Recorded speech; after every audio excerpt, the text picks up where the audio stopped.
It is good. Haribol. Hare Krishna, Guru Maharaj. Hare Krishna, Guru Maharaj. Hare Krishna, Guru Maharaj. You hear me? Please accept our humble obeisances. Yes, we hear you. Okay, good, great. Hare Krishna.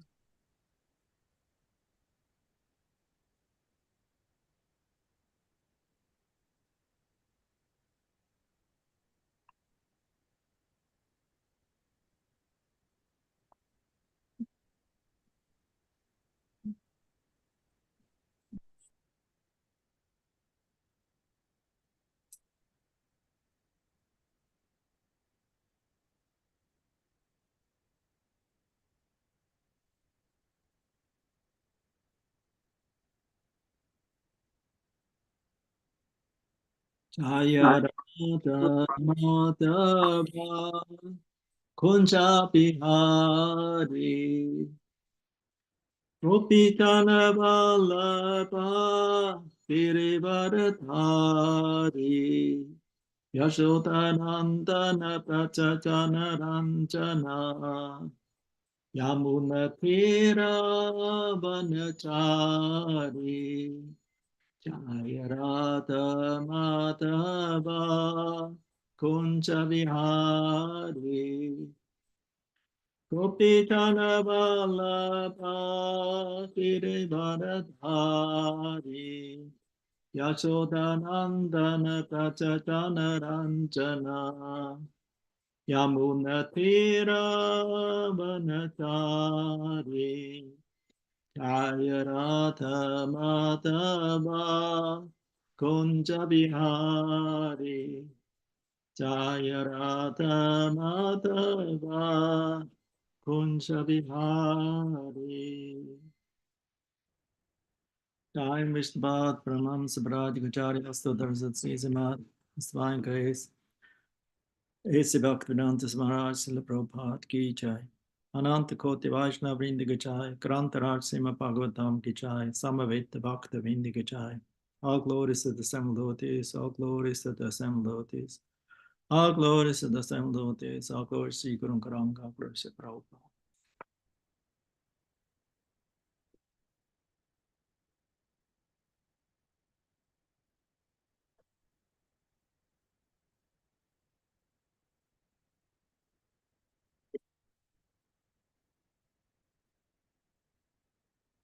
Om Namo Bhagavate Vasudevaya. Om Namo Bhagavate Vasudevaya. Om Namo Bhagavate Vasudevaya. Narayana Namaskrityam Naram Chaivam Narottamam Devim Saraswatim Vyasam Tato Jayam Mudirayet.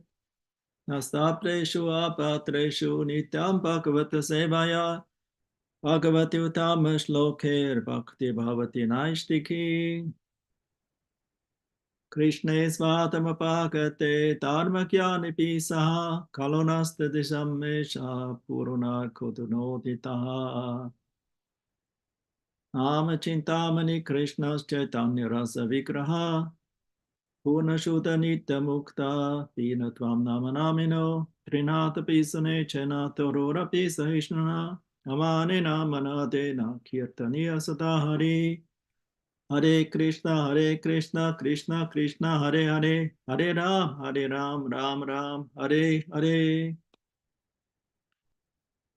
So we start a new chapter. Сегодня мы начинаем новую главу. Chapter 15 from the third canto. Глава 15 из третьей песни. Description of the kingdom of God. Описание Царства Бога. But before that, we will have the prayers of the demigods, the Brahma, from text 4 up to 10 or 11. А перед этим мы прочитаем молитвы Господа Брамы с текста 4 по 11. And the description of the Vaikuntha is described in after that, when the Kumaras went to visiting Vaikuntha Loka. Описывается Вайкунтха и как кумары посещали Вайкунтха-локу. So Diti was pregnant. Итак, Дити забеременела. But although she was a Devi, a demigoddess, and her husband was a great sage, Kashyapa Muni, she was pregnant with 2 asuras.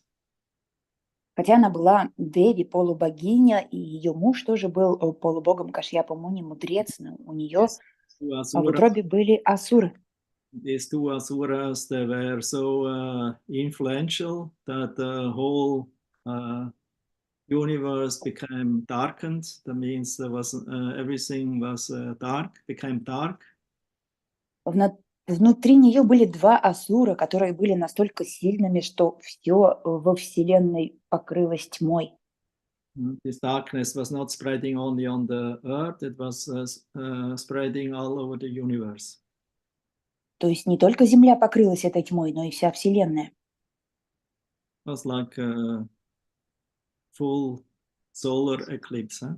And it went on for a long time. Такое всеохватывающее солнечное затмение, которое еще длилось долго. So Diti, she was very afraid that because she knew, because she was informed by her husband, Kashyapa, that her sons would be asuras. So she kept them for 100 years in the womb. Поэтому Дити пребывала в огромном страхе, ведь ее муж Кашьяпа Муни предупредил ее, что это будут очень сильные асуры, поэтому она не давала им выходить в течение сотен лет. Because she was very much afraid that her sons will create great disturbance in the universe. Потому что очень боялась того, что ее сыновья будут приносить беспокойство всей Вселенной. So that's described here in verse 2. Об этом она говорит в стихе 2. By the force of the pregnancy of Diti, the light of the sun and moon was impaired in all the planets, and the demigods of various planets, being disturbed by that force, asked the creator of the universe, Brahma, what is this expansion of darkness in all directions? From where it is coming from, you know? Беременность Дити явилась причиной того, что планеты Вселенной почти лишились солнечного и лунного света. И полубоги этих планет, встревоженные происходящим, спросили Творца Вселенной Браму, что это за тьма, которая окутала все стороны света, ты знаешь? So Brahma is considered the head of all the demigods. Брахма считается главой всех полубогов. Because he existed before the appearance of the devas. Потому что он уже существовал до появления девов. So the devas only appeared in the beginning. We read already this previously. There's descriptions previously in the beginning of third canto how the devas appeared, how the sages appeared, how ultimately all the universal creation and the different planets and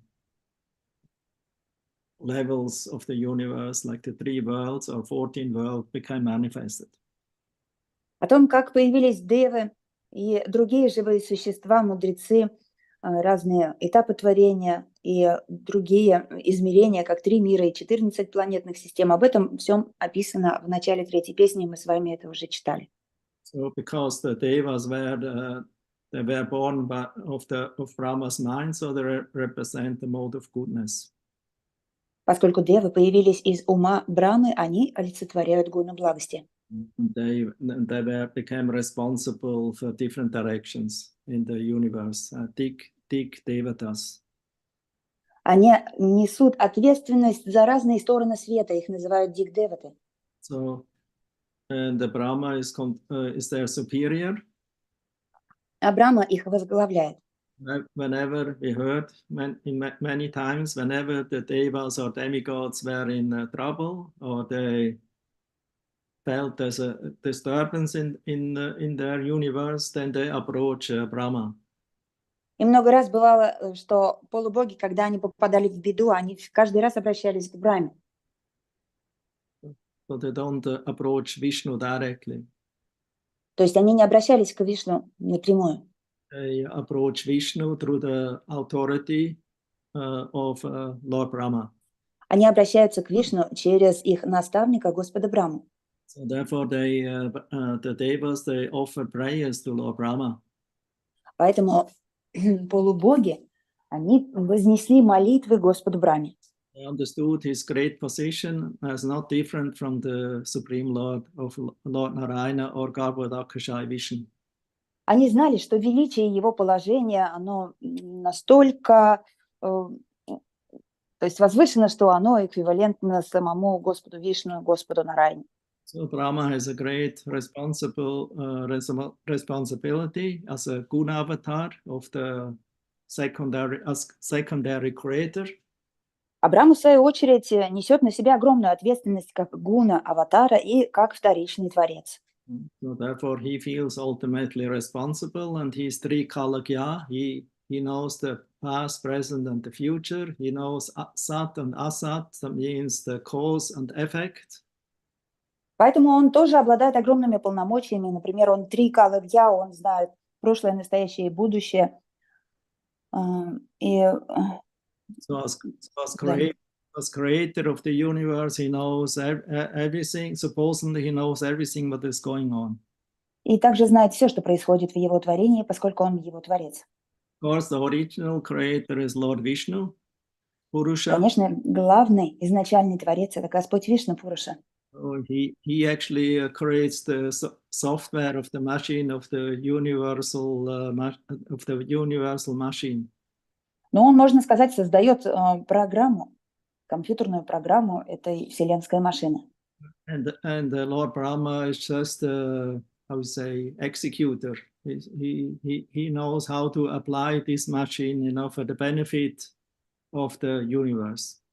А Господь Брахма – это уже исполнитель этой программы. Он знает, как ввести в действие эту машину на благо всех живых существ. In one sense, he's like an engineer, the engineer of the universe. С этой точки зрения он как инженер Вселенной.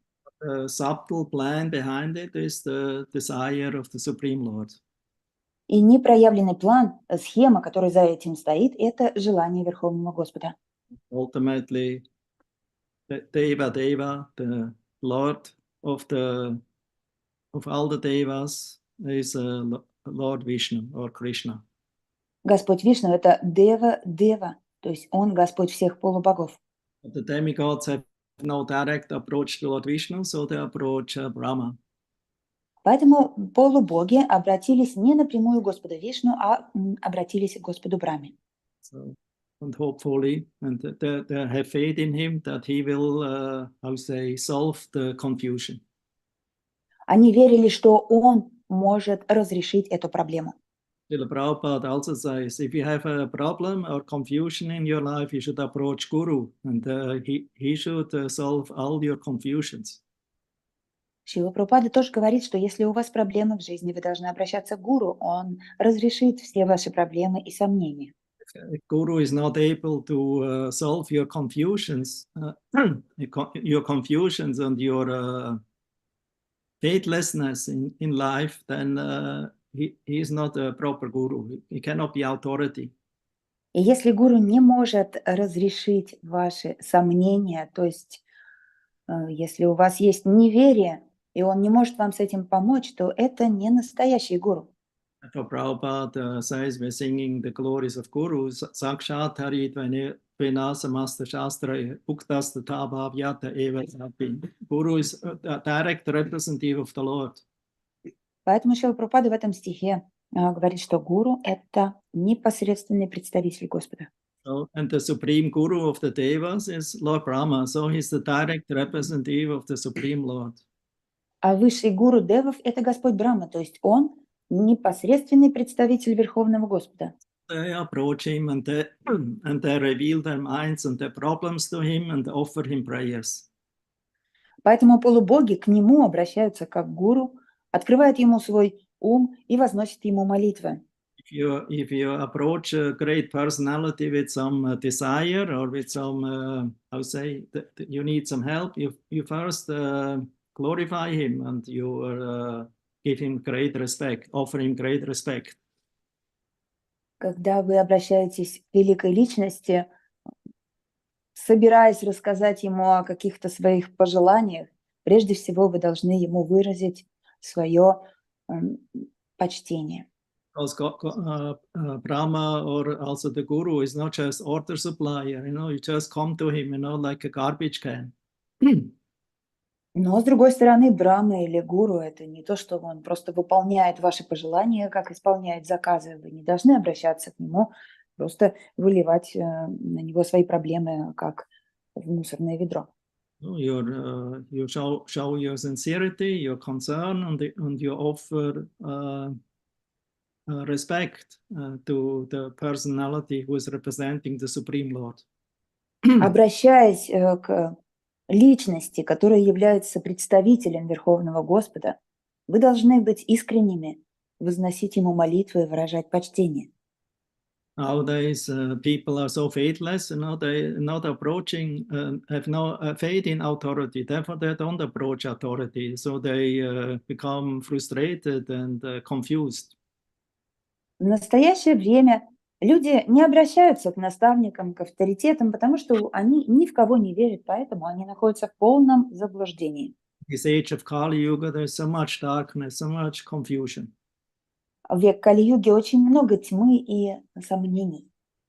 But people only getting information, from the wrong gurus, from wrong authority. Люди же получают информацию от лже-гуру и от не тех авторитетов, Actually, not telling them the truth, которые на самом деле не раскрывают им правды, because they're confused themselves and they're in ignorance themselves. потому что они сами ее не знают, они сами в невежестве. Actually, in this material world, tamasa, it's a place of ignorance, darkness. И вообще этот материальный мир – это мир тамаса и невежества. So if we want to come out of the darkness, we have to approach the light. We have to get light, and the light we cannot create ourselves. А если мы хотим вырваться из тьмы, мы должны стремиться к свету, а свет мы не можем сами создать. So we are dependent on sun and moon and the stars. Свет дает нам луна, звезды, солнце. But if the sun is covered, then supposedly the moon also doesn't shine and the stars also don't shine. Но если не светит солнце, то мы не увидим и луну, свет луны и свет звезд. Because these are stars that reflect the sunlight. Ведь звезды отражают свет солнца. So if the sun becomes covered by darkness or by some phenomenon, but the demigods didn't completely understood, so therefore they approach Lord Brahma to ask him for help to solve their confusion. А теперь солнце погрузилось в кромешную тьму, и полубоги не могли понять, что происходит, поэтому обратились к Брахме, чтобы он дал им наставление. So Srila Prabhupada, he calls the demigods fortunate. So the fortunate demigods said. Здесь Прабхупада говорит, что полубоги удачливые полубоги сказали. Because the demigods have a long life, they're amaras. Благословенные полубоги. Потому что полубоги долго живут, они амары. Amara means almost no death. That means that their life is very long. They live millions of years for the human calculation. Амара означает практически бессмертные, потому что они живут миллионы лет по человеческим измерениям. And they always have, they can take always a share of Amrit. That means nectar of immortality and nectar of always youthful, joyful life. А также им доступен этот нектар бессмертия, Амрита, который делает их всегда юными и всегда позволяет им наслаждаться жизнью.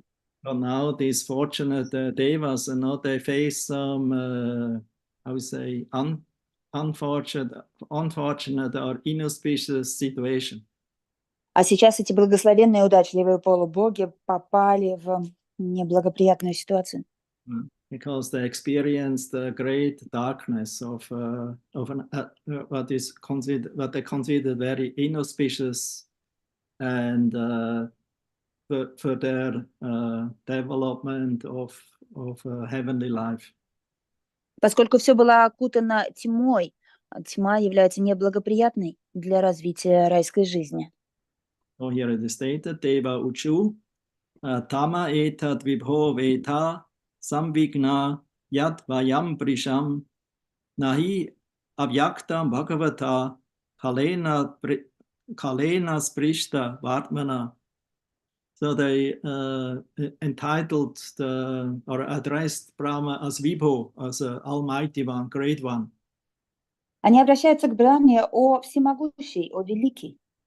Just see this darkness, which you know very well, and which is causing us anxieties. О великий, взгляни на эту тьму, о которой тебе известно все, и которая повергла нас в великое смятение. Because the influence of time cannot touch you, there is nothing unmanifest or unknown to you. От тебя ничего невозможно утаить, ибо время не властно над тобой. So they was understood. Oh, we have a long life. We are Amaras, but Brahma even has a longer life than us. His life, because in his whole Brahma life, so many demigods come and go. Полубоги знали, что они амары, но Брахма, он еще более бессмертный, чем они, потому что он управляет огромным количеством полубогов. So they understood that, oh, Brahma he is greater than us, and therefore, if somebody is greater than you, you approach him and in a how to say appropriate mood and understanding his authority and ask for help. Они знали, что Брахма сильнее, чем они, и поэтому, когда ты в сложной ситуации, нужно обращаться к более сильному, поэтому они попросили помощи у Брахмы. So that means they had faith. Oh, here is an authority, he can help us. Это означает, что у них была эта вера, что это авторитет, и он может нам помочь. He's greater than me. И он сильнее меня. Because he has much knowledge, he's the Vedas emanated from his mouth. Потому что у него очень много знаний, ведь сами Веды изошли из его уст. He's empowered for the creation of according to the Lord's desire. Он уполномочен создавать творение согласно желанию Господа. So he's very, very, very great personality. Поэтому он великая личность. We're seeking help from him. Поэтому мы будем просить помощи у него. Everyone needs help and has to push away one's own ego. А если человек просит помощи, то он должен отложить свое эго. Because of our false ego, we think ourselves great and we can solve everything ourselves. We don't need help from somebody else. Отказаться от эго, потому что пока мы от него не откажемся, мы сами себе кажемся великими и считаем, что мы не нуждаемся ни в чьей помощи. So people become frustrated again and again. Still, they're not, I would say, turn their face and approach Krishna or the representative of Krishna asking for help. Поэтому люди становятся все более разочарованными в этой жизни, потому что они не обращаются к Кришне, не просят у него помощи. Instead, they follow the supreme leader or his representative if they're following blind leaders. Вместо того, чтобы следовать высшему авторитету, наставнику и его представителям, они следуют слепым лидерам.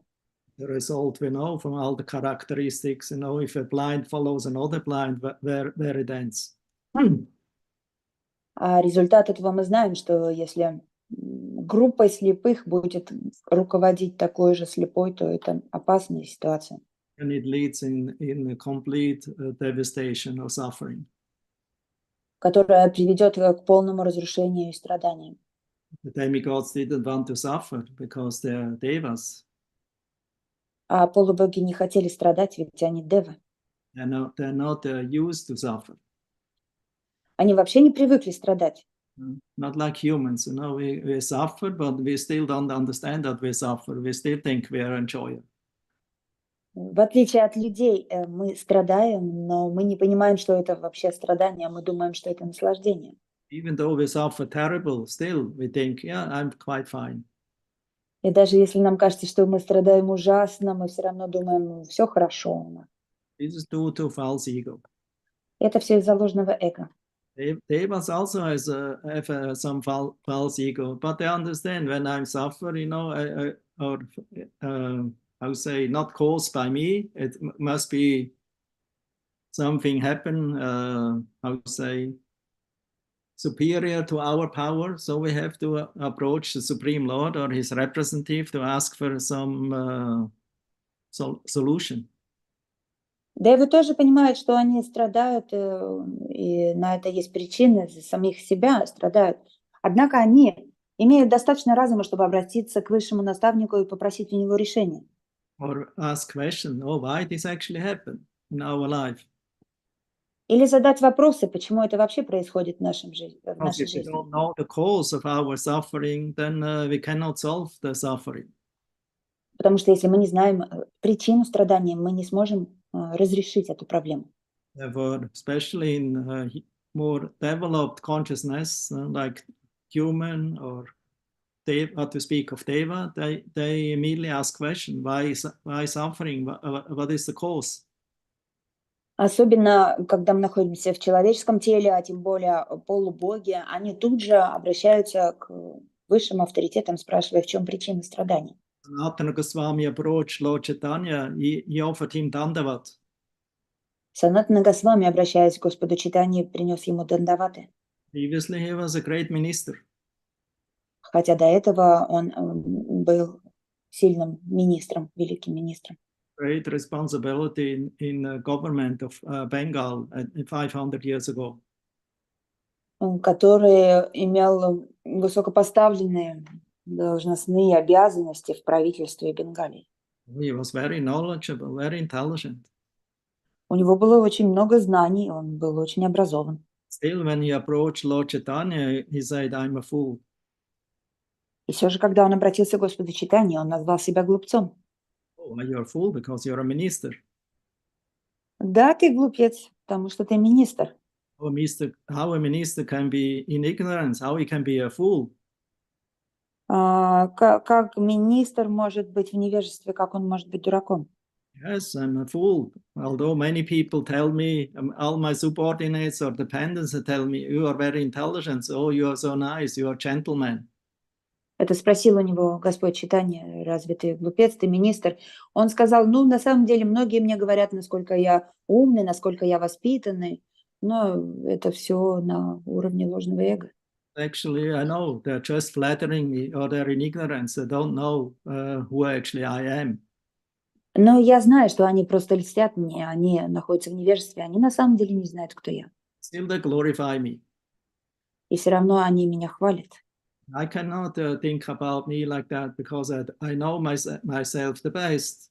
People don't know me, but I don't know myself the best. And I can say I'm a great fool because I don't know who I am. Но я не могу про себя такое сказать, потому что люди меня не знают, а я-то себя знаю. Я знаю, что я глупец. That's actually intelligence. Because somebody who is honest and understands, oh, why I don't know who I am, this is honesty. That means that's intelligence. И в этом и есть настоящий разум. Когда человек говорит, я не знаю, кто я, это значит, что он очень разумен.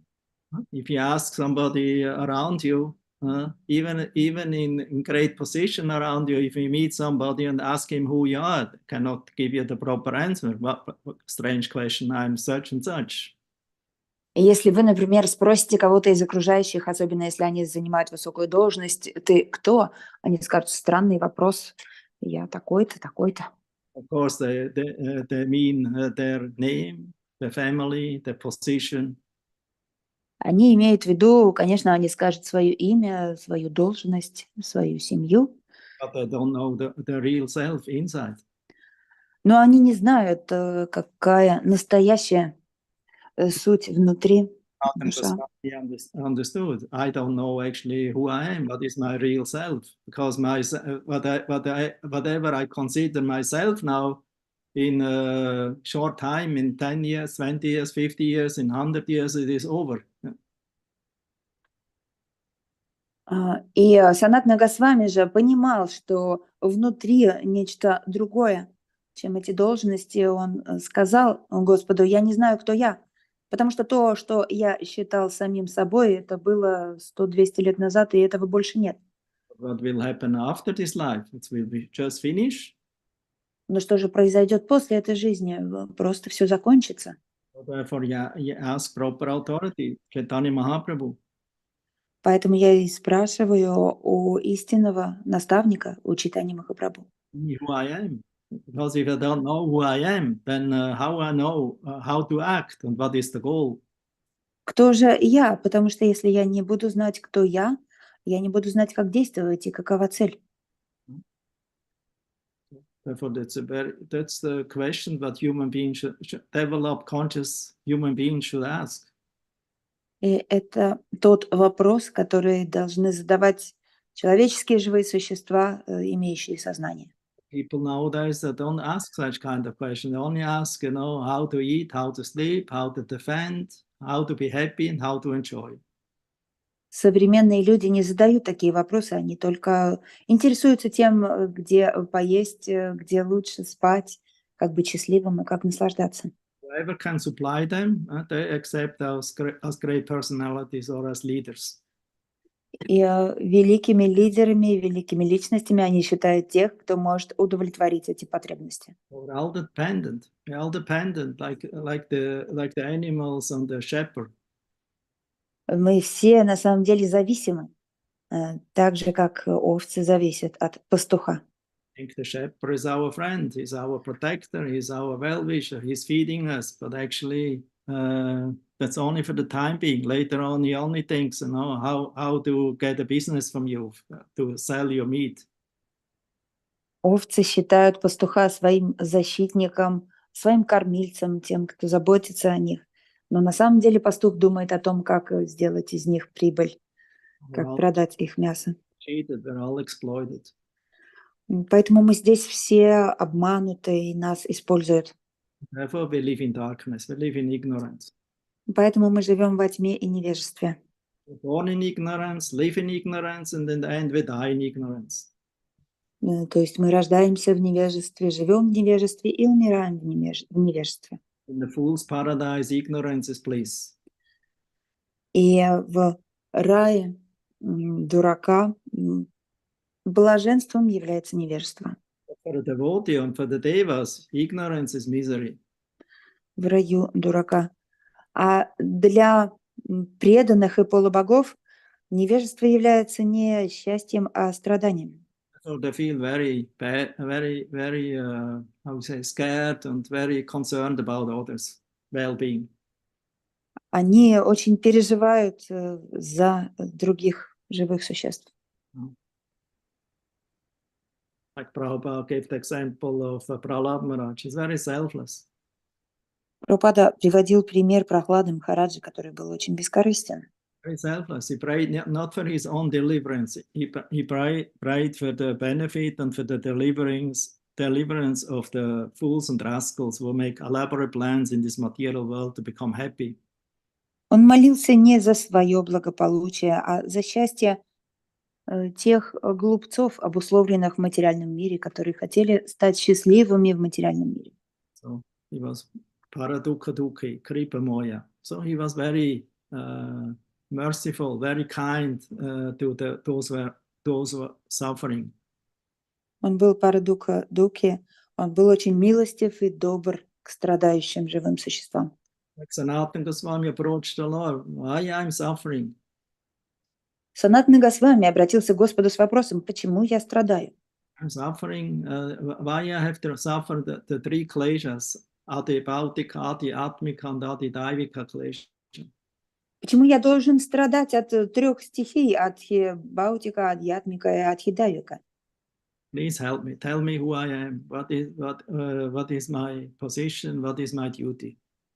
Помоги мне, пожалуйста, скажи мне, кто я, каково мое положение и в чем мои обязанности. So that's the mission and the responsibility of the Acharya. Такова миссия и ответственность Ачарьи. To help his dependents, to enlighten them and show them the path back home, back to Godhead. Помочь тем, кто зависит от него, указать им путь обратно домой к Богу. So that's duty of everyone who represents the Supreme Lord and Brahma.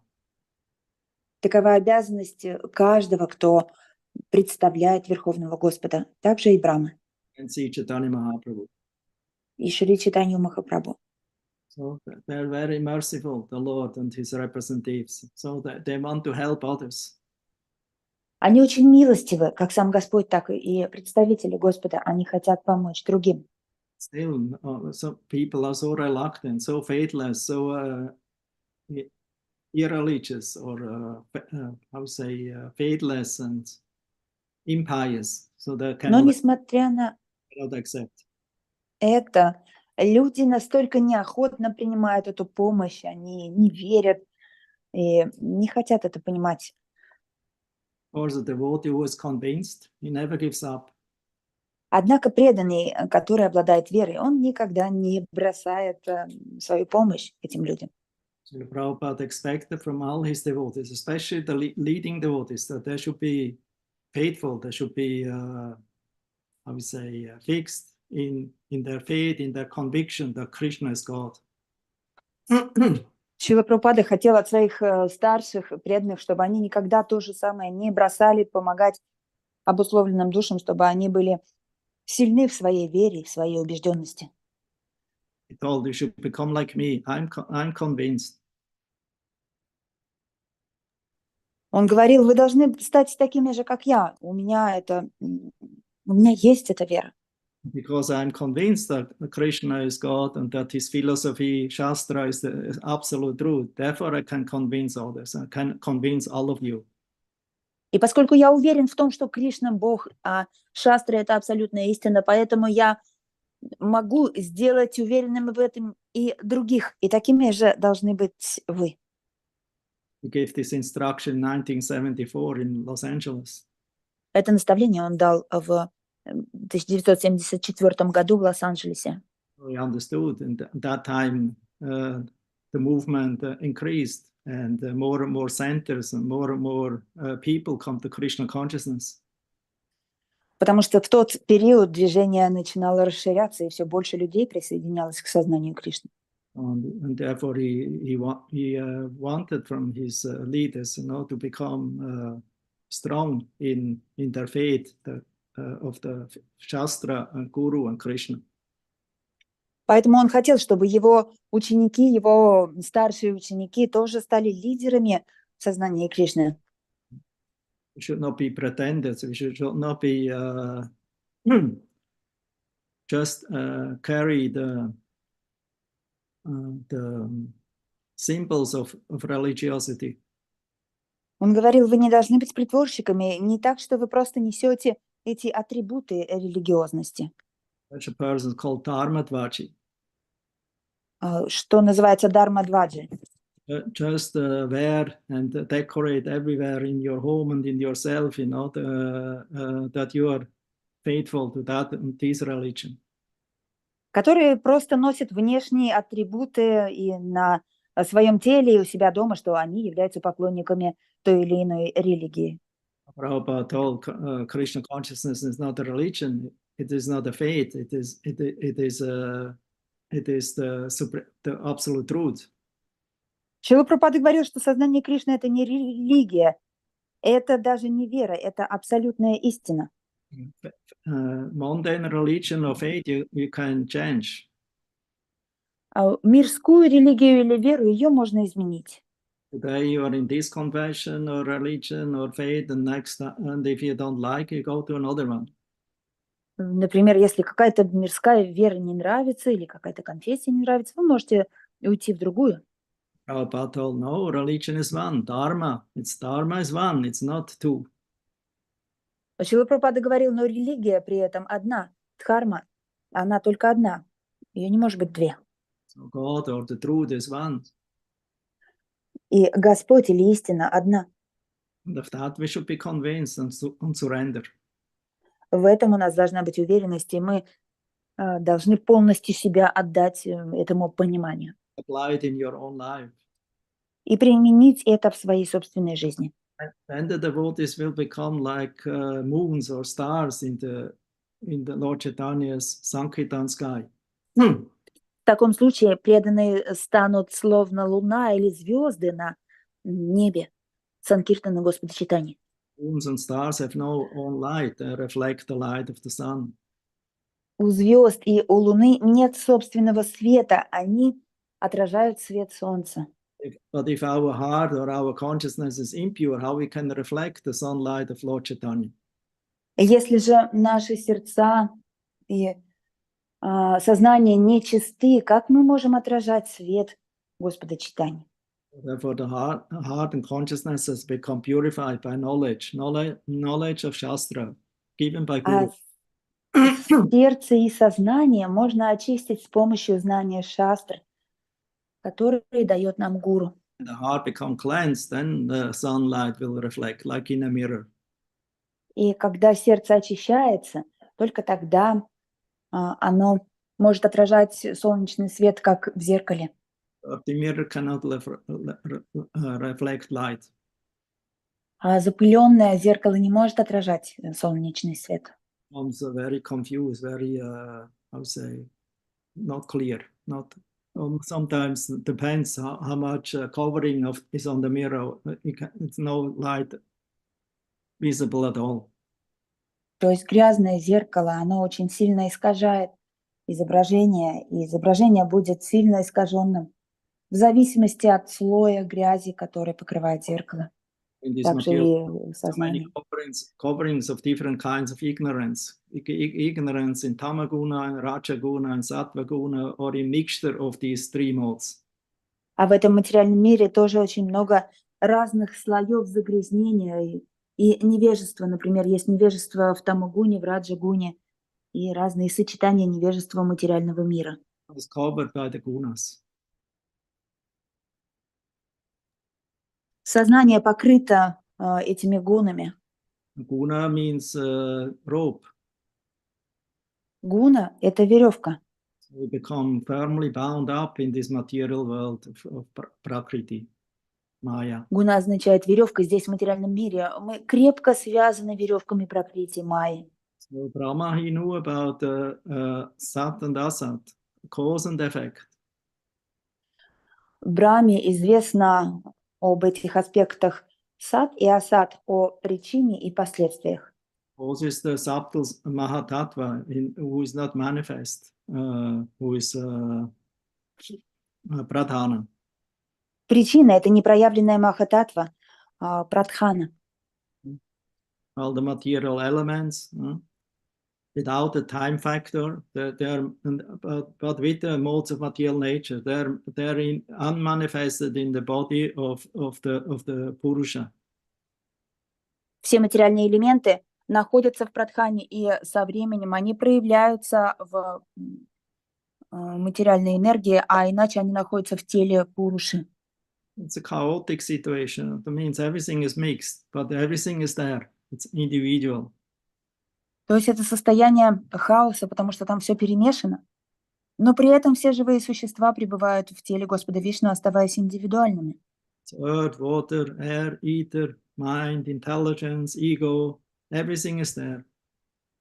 И там содержится и вода, и эфир, и ум, и разум, и ложное эго. Все это находится внутри. Sometimes it's manifested. If it is manifested, it's called Prakriti. If it is not manifested, it's called Pradhana or Avyakta. И периодически это проявляется, а потом переходит в непроявленное состояние. Непроявленное – это, в общем, это два состояния Прадханы и Махататва. The demigods, they approach Brahma as supreme Vedic authority. They had full faith in him that he knows both cause and effect, Sat and Asat. Полубоги, обращаясь к Господу Брахме, высшему наставнику, знали, что ему известны причины и следствия сат и асат. Sat and Asat means also goodness and ignorance. Сат и асат также означают благость и невежество, Means good and bad. то есть плохое и хорошее. In the Bhagavad Gita, Sat Asat is a yonishu, is described, that the living entities in this way, they're taking birth in this material world, come in contact with the modes of material nature, and this way they meet accordingly to the modes with good and bad. В Бхагавад-гите также говорится, что материальный мир – это как йонишу, то есть там пребывают все живые существа, и когда они выходят сюда, в материальный мир, они соприкасаются с этой двойственностью, плохим и хорошим, то есть гунами материальной природы. There's actually good, what is bad, it's relative. Поэтому что плохо и что хорошо – это все относительно. It's relative according to our consciousness of our concept and how we say, looking at how we look at it. Относительно нашего сознания, в зависимости от нашего восприятия. Lord Chaitanya told it's a mental concoction, good and bad. Господь Чайтанья говорит, что хорошее и плохое – это лишь уровень ментального восприятия. Spiritualists or for a pure soul, there's nothing good, nothing is bad. А для трансценденталистов чистых душ нет понятий плохое или хорошее. For a devotee or a pure soul never takes side of anything, good or bad. Поэтому чистые преданные, чистые души никогда не принимают стороны плохого или хорошего. Left or the right, ups or down. Левую сторону или правую сторону, вверх или вниз. So they're completely neutral. Они абсолютно нейтральны. They're only interested in the Supreme Personality of Godhead, and He is not good and He is not bad. Они заинтересованы только в верховной личности Бога, что Он... И также они понимают, что Он ни плохой и ни хороший. He is Parama, He is transcendental, Parameshvara. То есть Он парама, трансцендентен, Парамешвара. Parama Urdhva. Nobody is like Him, He's greater, nobody is greater than Him or equal to Him. Нет никого равного Ему или выше Него. So, and that Lord only can be understood by devotion, by surrender. И этого Господа, Верховного Господа, можно понять только преданностью и преданием. Great sadhus and those who are knowledgeable in Vedic knowledge never take sides. Также и великие садху, которые обладают знанием, никогда не принимают никакие стороны. Never become somebody's enemy. И никогда не становятся ничьими врагами. Even the enemies, they laugh because they understand. Even those who are enemy, they're actually in ignorance. In the true sense, they're eternal spirit souls, eternal servants of the Lord. Напротив, они даже любят своих врагов, потому что понимают, что это никакие не враги, а это вечные души Верховного Господа. So therefore, why should enemy? And the material world is always enemy and friends. Devas and suras, asura. Поэтому зачем их считать врагами? Материальный мир — это место, где всегда есть друзья и враги, девы и асуры. The devotee never thinks about sura, asura, because that's a material concept. Преданный, он никогда не разделяет живые существа на суры и асуры, потому что это материальная концепция. To worship the suras and those who worship the asuras, to get certain benefits from them. Можно поклоняться сурам и поклоняться асурам, и у этого будут определенные результаты, то есть определенные блага. Asura, they only can give you results or benefits for material causes. Если поклоняться асурам, то можно получить только материальные результаты. Cannot give you mukti or liberation. Они не могут дать вам освобождение, мукти. They're all in the duality. As long we are approaching this one or that one, we're only getting benefits for material, and the next life another we get benefit on the reaction on this, and again suffering and enjoyment is always going on. Потому что асуры находятся в двойственности. Они дадут материальное благо, однако со смертью это все равно продолжится, страдания и удача. Это неблагоприятно. And the devas are also not pure devotees. А также девы, они не чистые преданные. Demigods have their desires. У полубогов есть свои желания. So but still, they don't worship the demons for help. They go to higher authority above them. So that was Brahma. Но все же полубоги не поклоняются демонам. Они пошли к наставнику, который выше них, то есть к Брахме. They addressed him as Deva, the Lord of the Lord of the Lords. Deva means Lord, and Deva means the Lord of the Lords. Обращаясь к нему Дева, что означает Господь полубогов. So the head or highest authority above the demigods is Brahma. То есть авторитет выше полубогов — это Брахма. Like the president is the head of a certain country. Например, так же, как президент, глава какой-то страны. if there's some problem, we approach the president or government for help. И если есть проблемы, то обычно обращаются к правительству или к президенту страны. But for the devas, the highest president for them was Brahma. У полубогов высшим президентом для них был Брахма. He was their authority. Он их авторитет. So therefore, they asked help from him. Поэтому они к нему обратились за помощью. They addressed him Deva, Deva, Jagat-Datar, Lokanatha, Shikamani, Paresham, Aparesham, Tvam, Bhutanam, Asibhavavit. O God of the demigods, sustainer of the universe, head jewel of all the demigods in other planets, you know the intentions of all living entities in both the spiritual and material worlds. Они обратились к нему с такими словами: «О повелитель полубогов, хранитель вселенной, о бриллиант в пантеоне полубогов, обитающих на других планетах, тебе известны помыслы всех живых существ как в духовном, так и в материальном мире». Or at least in this universe, in the higher and in the lower regions. Или хотя бы в этой вселенной, в высших и низших слоях. He knows what is going on because it is his universe. So he supposedly should know what is happening in all the three worlds. Он является автором этой вселенной, поэтому он знает все, что происходит в этих трех мирах. So they approached the Lord. He is representative and almost same powerful like the Lord himself, because he is empowered by the Lord. Так что полубоги обратились к Брахме, который был как сам Господь, потому что Господь наделил его полномочиями. Therefore they approached him and asked him for help. He should know. Поэтому они обратились к нему, потому что он должен знать. And next prayer. Namo Vijnana Viryaya Maya Yedam Upeyushe Grihita Guna Vedaya Namaste Yakta Yonaya.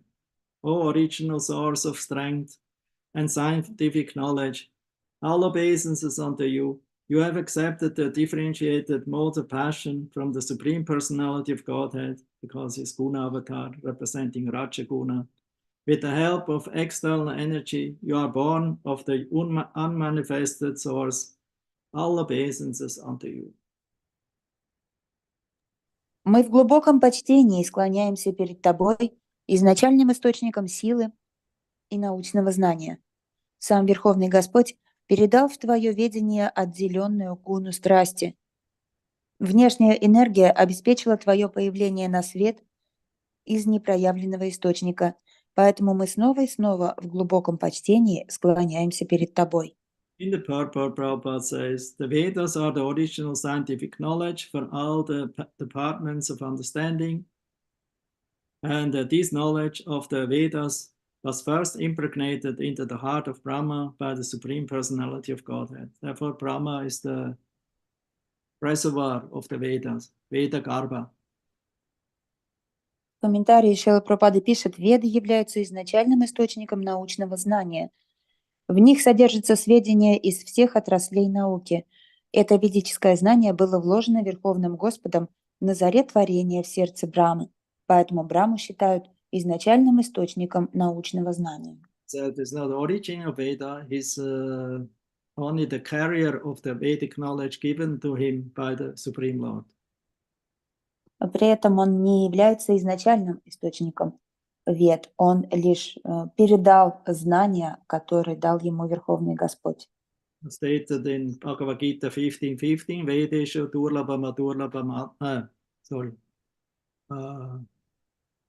Ishvara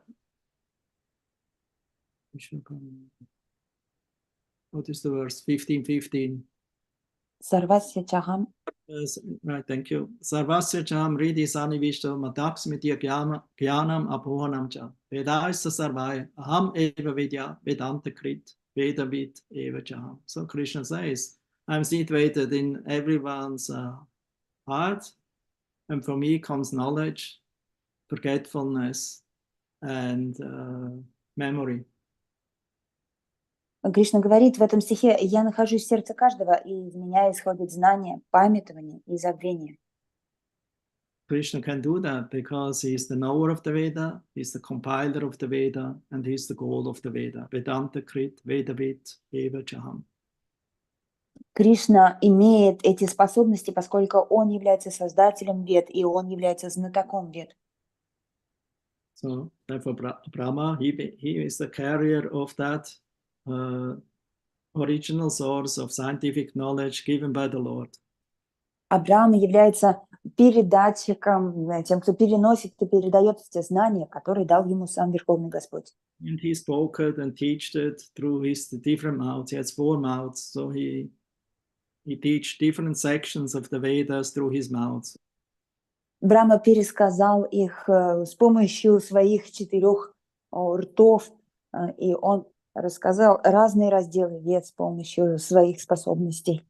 He's born directly from the transcendental body of Garbhodakashai Vishnu on the lotus, who is never seen by any creature of this material universe and therefore always remains unmanifested. Он появился непосредственно от самого Верховного Господа Гарбхадакашая Вишну, и поэтому он всегда, то есть из этого лотоса, поэтому он всегда является непроявленным, этот источник его появления. So this aspect of Garbhodakashai Vishnu is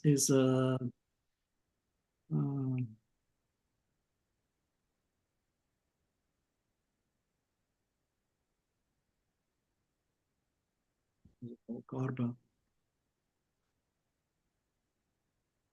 Hiranyagarbha. Этот аспект Гарбхадакашая Вишну называется Хиранья-гарба. Hiranyagarbha is not visible by the demigods. Хиранья-гарба не виден для полубогов. So therefore Hiranyagarbha Purusha is Garbhodakashai Vishnu. So the demigods cannot approach him and see him directly. So they approach through Brahma, and then they offer prayers, and or Brahma meditates and then gets an answer of the Lord or by the Lord. Хиранья-гарба Пуруша Господь невидим для полубогов, поэтому они могут ему обратиться к нему только с помощью молитв или через Господа Брахму. Brahma is also known as Hiranyagarbha. Брахму также называют Хиранья-гарба.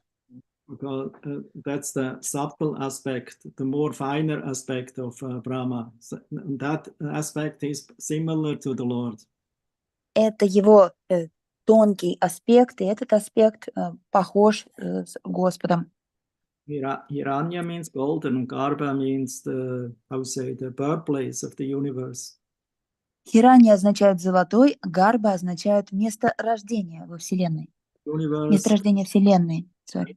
Universe is first of all took birth by Garbhodakasha Vishnu, and secondary by Hiranyagarbha Brahma. Вселенная родилась прежде всего от Гарбхадакашая Вишну, и затем она вторичное рождение имела от Гарбхадака Брамы. So the Hiranyagarbha Brahma and also the Hiranyagarbha Vishnu or Purusha is not visible for the demigods or any embodied being in the universe. Точнее, не от Гарбхадаки, а от Хираньи. То есть Хиранья, Господь Вишну, Пуруша невидимый, и также Хиранья Брахма. Тоже это невидимый аспект. Then Brahma is another aspect, Viraja Brahma. That means Viraja who accepted practically the universal form, and therefore it's penetrating the whole universe with his energy. У Брахмы есть еще один аспект Вираджа. Он принял аспект вселенской формы практически, и поэтому он пронизывает всю Вселенную своей энергией. And then he has a third aspect, Brahma, as the lotus born, Padmabhu. That means born on the lotus, coming from the navel of Lord Vishnu. А также у Брахмы есть еще один аспект, Падма. Брахма, то есть тот, кто родился на лотосном цветке, лотосном стволе Господа Вишну. Or here in the purport, Prabhupada says, Brahma is stated here to be born of the unmanifested, that means of the not visible aspect of the Lord. He is the incarnation of the mode of passion in material nature, which is the separated external energy of the Supreme Lord. Также про Брахму говорится, что все эти планеты, о повелитель, пребывают в тебе, и все живые существа также появляются на свет благодаря тебе. Поэтому ты являешься причиной этой вселенной, и каждый, кто постоянно медитирует.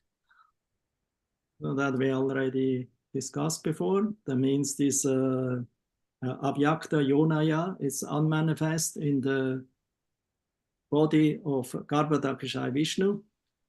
Ой, это что-то я не то прочитала, извините.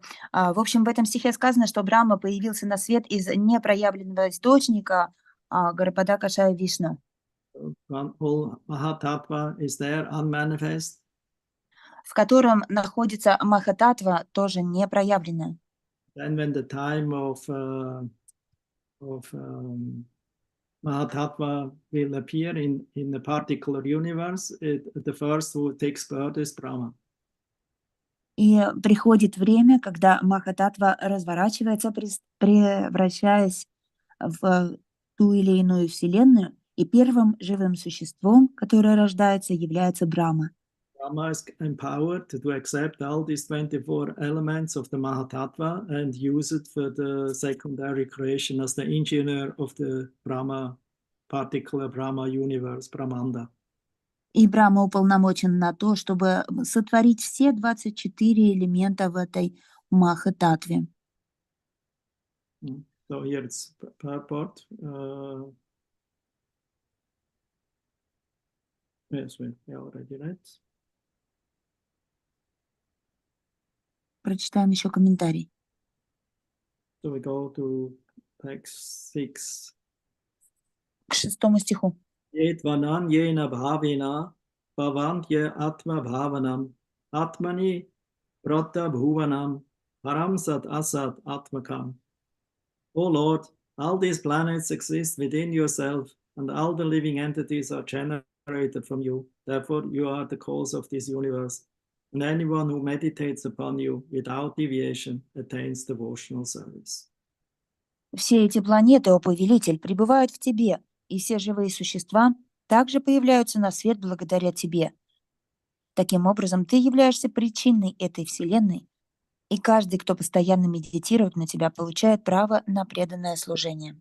Tesham supakva yoganam chitta svashendriyatmanam lapta yushma prasadanam na kudaschit parabhava. There is no defeat in this material world for persons who control the mind and senses by controlling the breathing process through pranayama, and who are therefore experienced. Major mystics or yogis. This is because by such perfection in yoga, they have attained your mercy. Те, кто, управляя процессом дыхания, обуздали ум и чувства и достигли вершин мистической йоги, не знают поражений в материальном мире. Этим они обязаны только тебе, ибо, достигнув совершенства в йоге, снискали твою милость. It's also described by Lord Kapila Dev in the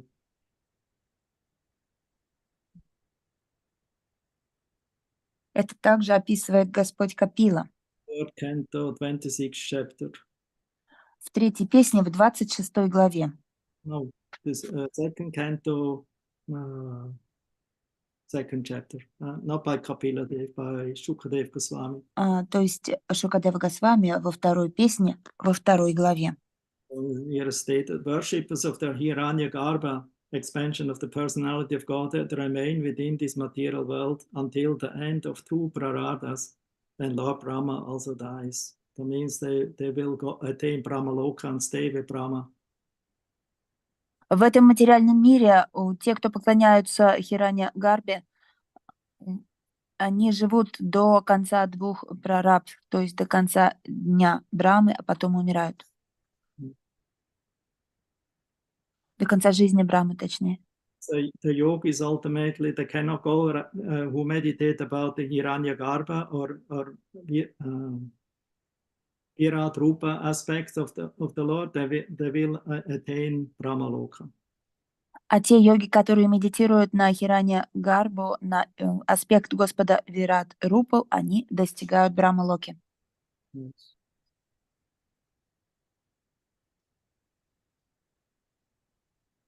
And actually, that's still from this was from Kapila Dev. Sorry, not from Shukadev. From 26th chapter. Это был стих от Капила Девы из 26 главы 3 песни. Shukadev explains that there are four kinds of yogis. А Шукадева Госвами объясняет, что есть 4 вида йоги. A yogi who meditates about the impersonal Brahman. 4 типа йогов, которые первые медитируют на имперсональный Браман. He told this is not the program or the process of the Bhagavatam. И он добавляет, что это не тот процесс, который рекомендует Бхагаватам. And then there is the secondary stage of yogi, is the one who meditates about the Virat Rupa, the universal form. И есть еще вторая стадия йоги, это когда медитируют на Вират Рупу Господа, вселенскую форму. That process is described in the second canto of the Bhagavatam, in the very beginning, the first steps of devotion. Этот процесс описан в Бхагаватам, в второй песне в самом начале, в главе под названием «Первые этапы преданного служения». The higher, more higher yogis, the yogi who meditates about the localized aspect of the universal form or of the Purusha in the heart, a super soul. И выше этого стоит стадия йоги, когда йоги медитируют на параматму Господа, который расположен в сердце, в душе. The first class yogi is the devotee without these first three processes. He takes directly to devotional service, meditates about the Lord in the heart, and also worships the deity form of the Lord. И 4-я высшая категория йоги, когда йоги медитируют непосредственно на самого Господа, на его божество и поклоняются самому Господу. Yogi, therefore, who is transcendentalist, who is not an impersonalist, but a meditator about the Supreme Lord, either in Virat Purusha or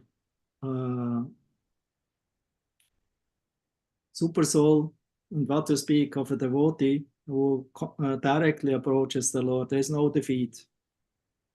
И поэтому, как говорится в этом стихе, для йога, который медитирует непосредственно на самого Господа, а не на Вират Рупу, для него нет поражения.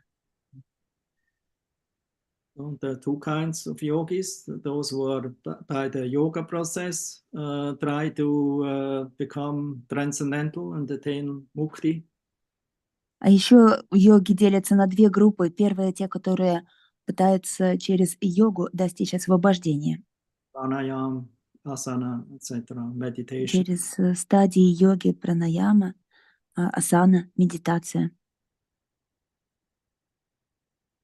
And those who are then directly going the process of surrender in yoga process, they're fixing their mind on the Lord in the heart. И вторая группа йогов, те, которые непосредственно погружаясь в бхакти-йогу, то есть в йогу, они осознают Господа в сердце. Yogi who is a transcendentalist, seriously practicing yoga according to the guidelines of the Vedas and the Bhagavatam, they can receive the mercy of the Lord, and his representative also Brahma himself. Такие трансценденталисты, которые поклоняются искренне Богу, они получают милость Господа и самого Брамы.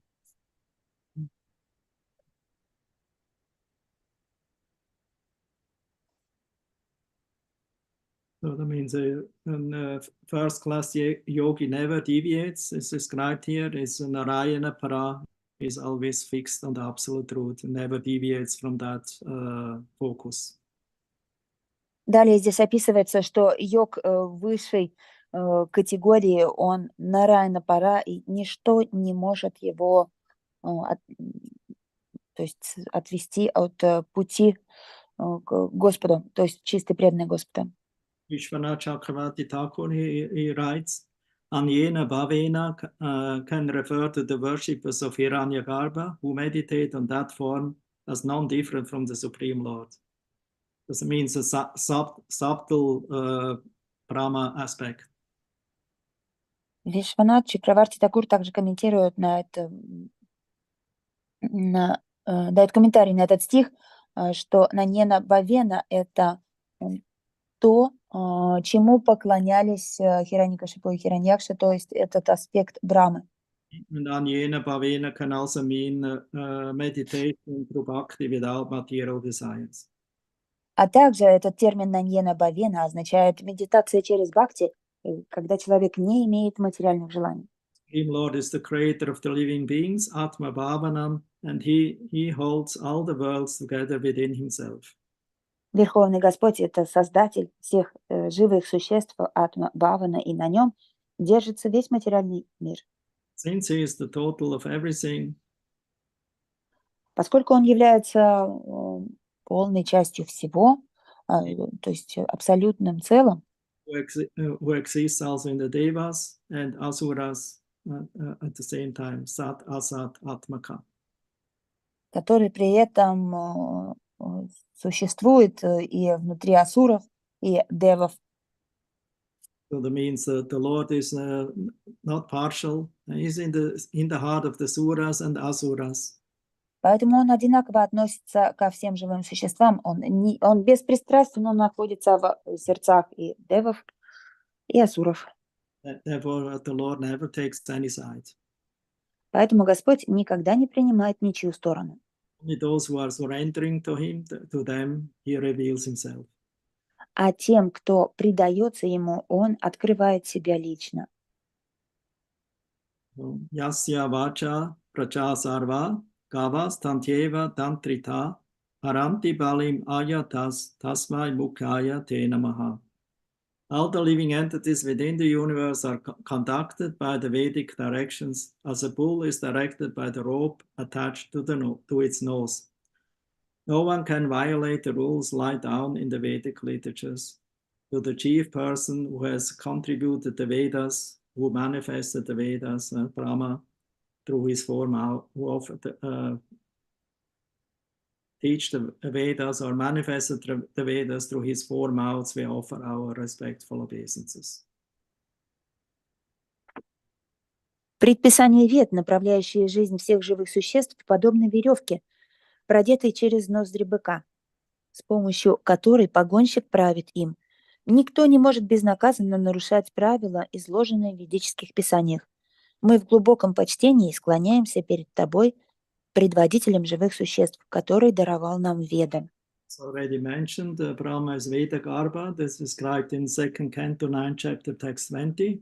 Sri Bhagavan Uvacha, Vayaham Toshita Samyak Vedagarbha Shishikshaya Chiram Britena Tapasa Dushtosava Kuta Yoginam. The beautiful personality of Godhead addressed Lord Brahma, O Brahma, impregnated with the Vedas. Также об этом аспекте Господа говорится во второй песне Шримад Бхагаватам 2.9.20. Прекрасный Господь обращается к Господу Брахме. О Брахма, несущий в себе Веды, I'm very much pleased with your long accumulated penance, tapasya, with the desire for creation. Hardly I'm pleased with the pseudo-mystics or yogis.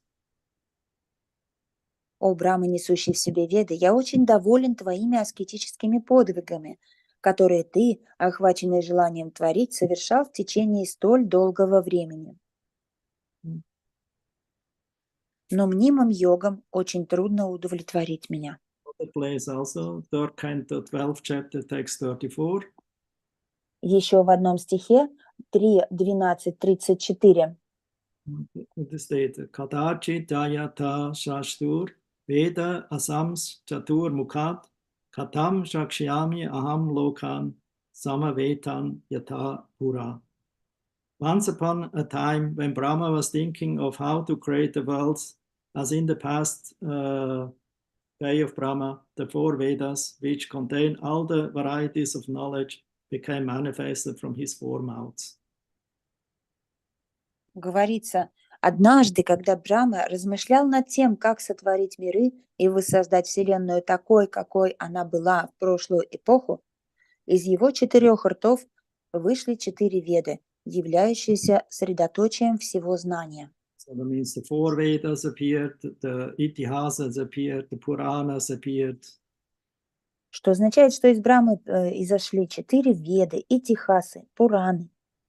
The sub-Vedas appeared, the Upavedas like the Ayurveda, Atharva Veda, Gandharva Veda, etc. Дополнительные веды, такие как Аюрведа, Упаведа, Гандхарва Веда и так далее. So, therefore is the knower of all the Vedas. Поэтому Брахма является знатоком всех вед. He himself studied the Vedas 3 times, that is described in the second canto. Он сам изучал Веды 3 раза, как об этом описывается в 2 и 3 песне. Srila Prabhupada, we have seen and heard that he was writing his books, but he also was reading and studying his books. Так же, как Шрила Прабхупада, насколько мы знаем, он писал свои книги, но также изучал и читал их. And he also demanded or expected that all his followers should also read and study his books. И требовал от своих последователей, чтобы они также помнили и изучали его книги. But we should not think that these books are only for business or for selling. Чтобы они не думали, что эти книги только для продажи или для We should also бизнеса. read them and learn them and know all the different aspects of Prabhupada's books. Что их нужно изучать, и что мы должны знать все детали и аспекты книг Прабхупады. So the example here is given is very nice. Like the bull is led by the rope on the nose ring. The farmer is pulling him in the direction he likes to have him. Здесь хороший пример на эту тему, что бык, у которого вставлено в носу кольцо, идет туда, куда его дергает за веревку хозяин. So he's not independent. Он не является независимым. So therefore, a devotee or a follower of the Vedas has full faith in Shastra, and therefore follows the interaction given by the Vedas or Shastra. Поэтому преданный, который руководствуется шастрами, идет туда, куда его направляют шастры или веды. Shastra is not man-made; it is given by the Lord to give human beings the direction where to go. Шастры созданы не человеком, а самим Богом, поэтому это предписания, которые говорят человеку, в каком направлении ему двигаться. This way, Shastra acts like a rope, leading the devotee back to Godhead. Таким образом, шастра действует как веревка у этого быка, которая направляет преданного обратно к Богу. Also, always gives him daily instructions and directions how to act properly. А также постоянно дает вам наставления, как правильно действовать. We should study the Vedas and the scriptures given by Srila Prabhupada on a daily practice. Поэтому мы должны изучать Веды, которые дал нам Шрила Прабхупада, каждый день. Not only studying and forgetting after, but also making notes and to remember and apply it in our lives. И не только изучать, а потом забыть, но и их исследовать, делать записи и применять это в своей жизни. That's the purpose why Prabhupada was offering and sweating so much hectoliters of blood, for the sake of the conditioned souls, that they can get the knowledge, given by him. Это цель, ради которой Шрила Прабхупада создал эти книги, ради которой Шрила Прабхупада потратил столько литров крови для того, чтобы помочь обусловленным душам получить это знание. When Prabhupada came to New York in 1965-66. So he had Bhagavatam, the first canto with him. About Когда Шрила Прабхупада приехал в Нью-Йорк a few hundred samples. в 65-66 годах, он привез с собой несколько ящиков. Шримад Бхагаватам первой песни было сотни, несколько сотен книг. He also had manuscripts in his suitcase. И также у него еще были рукописи в чемодане. And every night, when everyone was sleeping, Prabhupada was making his purports to Bhaktivedanta purports, to the second canto, and to other books of him. И каждую ночь, когда все спали, Шрила Прабхупада писал свои комментарии Бхактивиданта.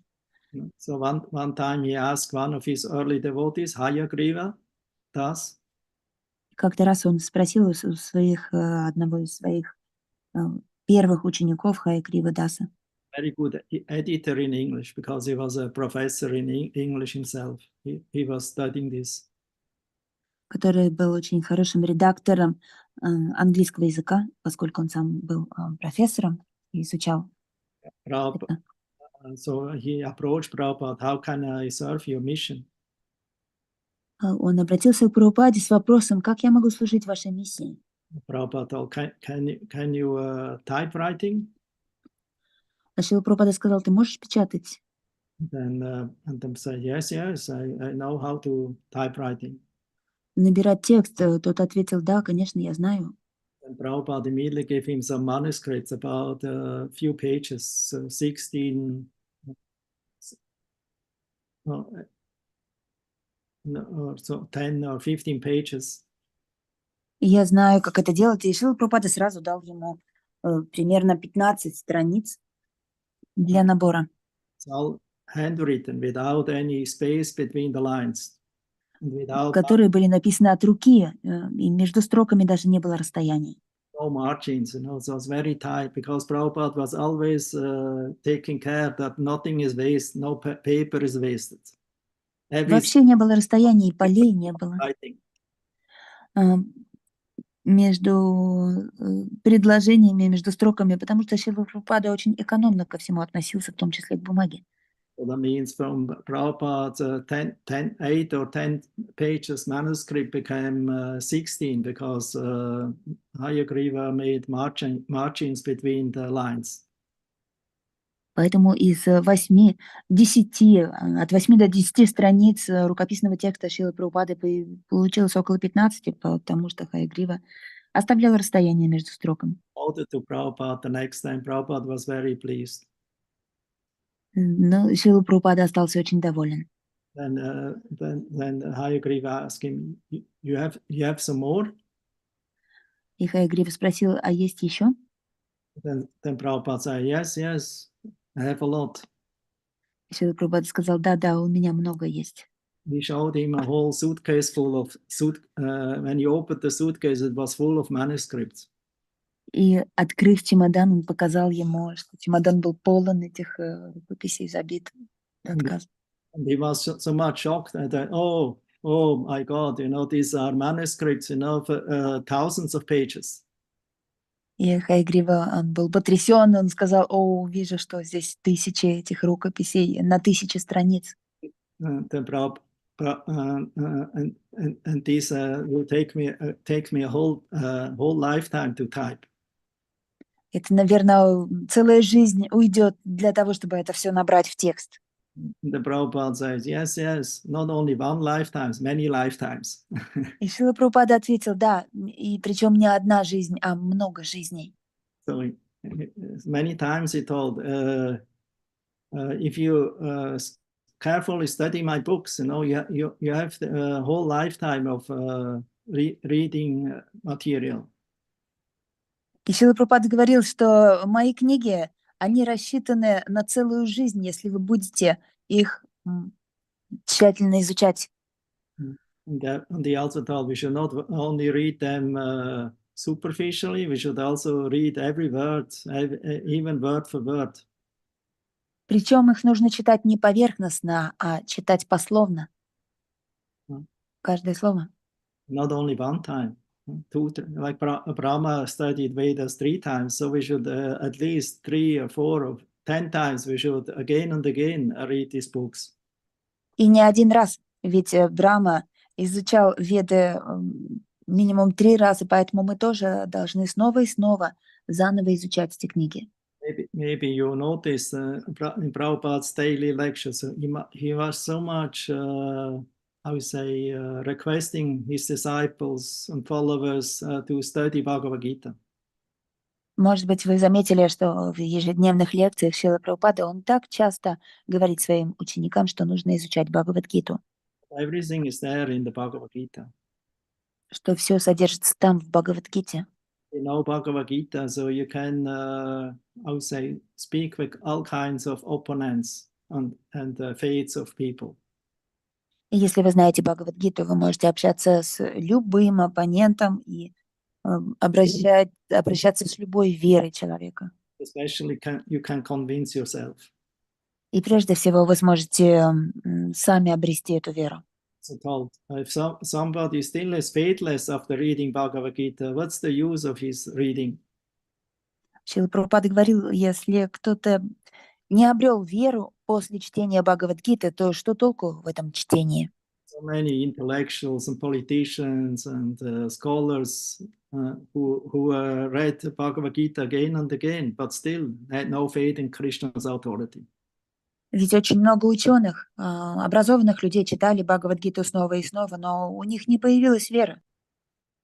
So ultimately we have to understand after studying Bhagavad Gita that Krishna is God.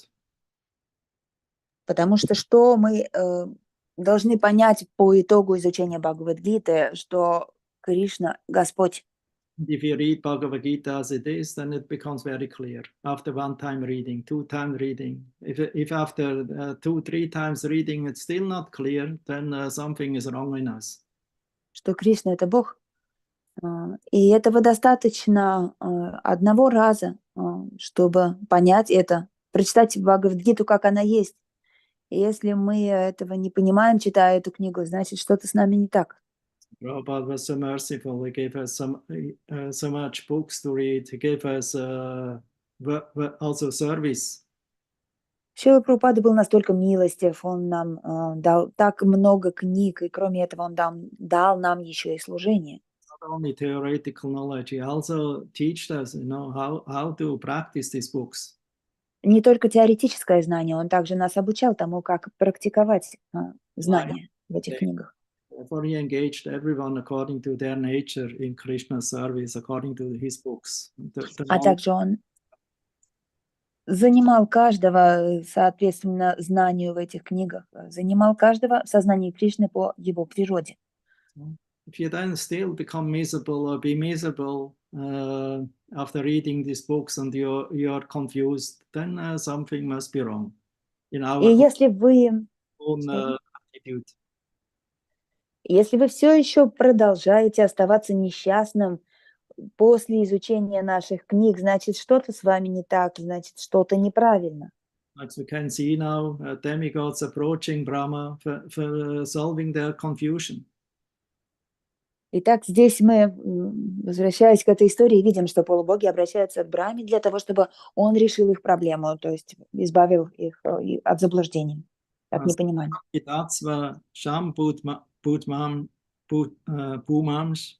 Tamasa lupta karmanam adapara dayaya trishta appanam arha shikshitum.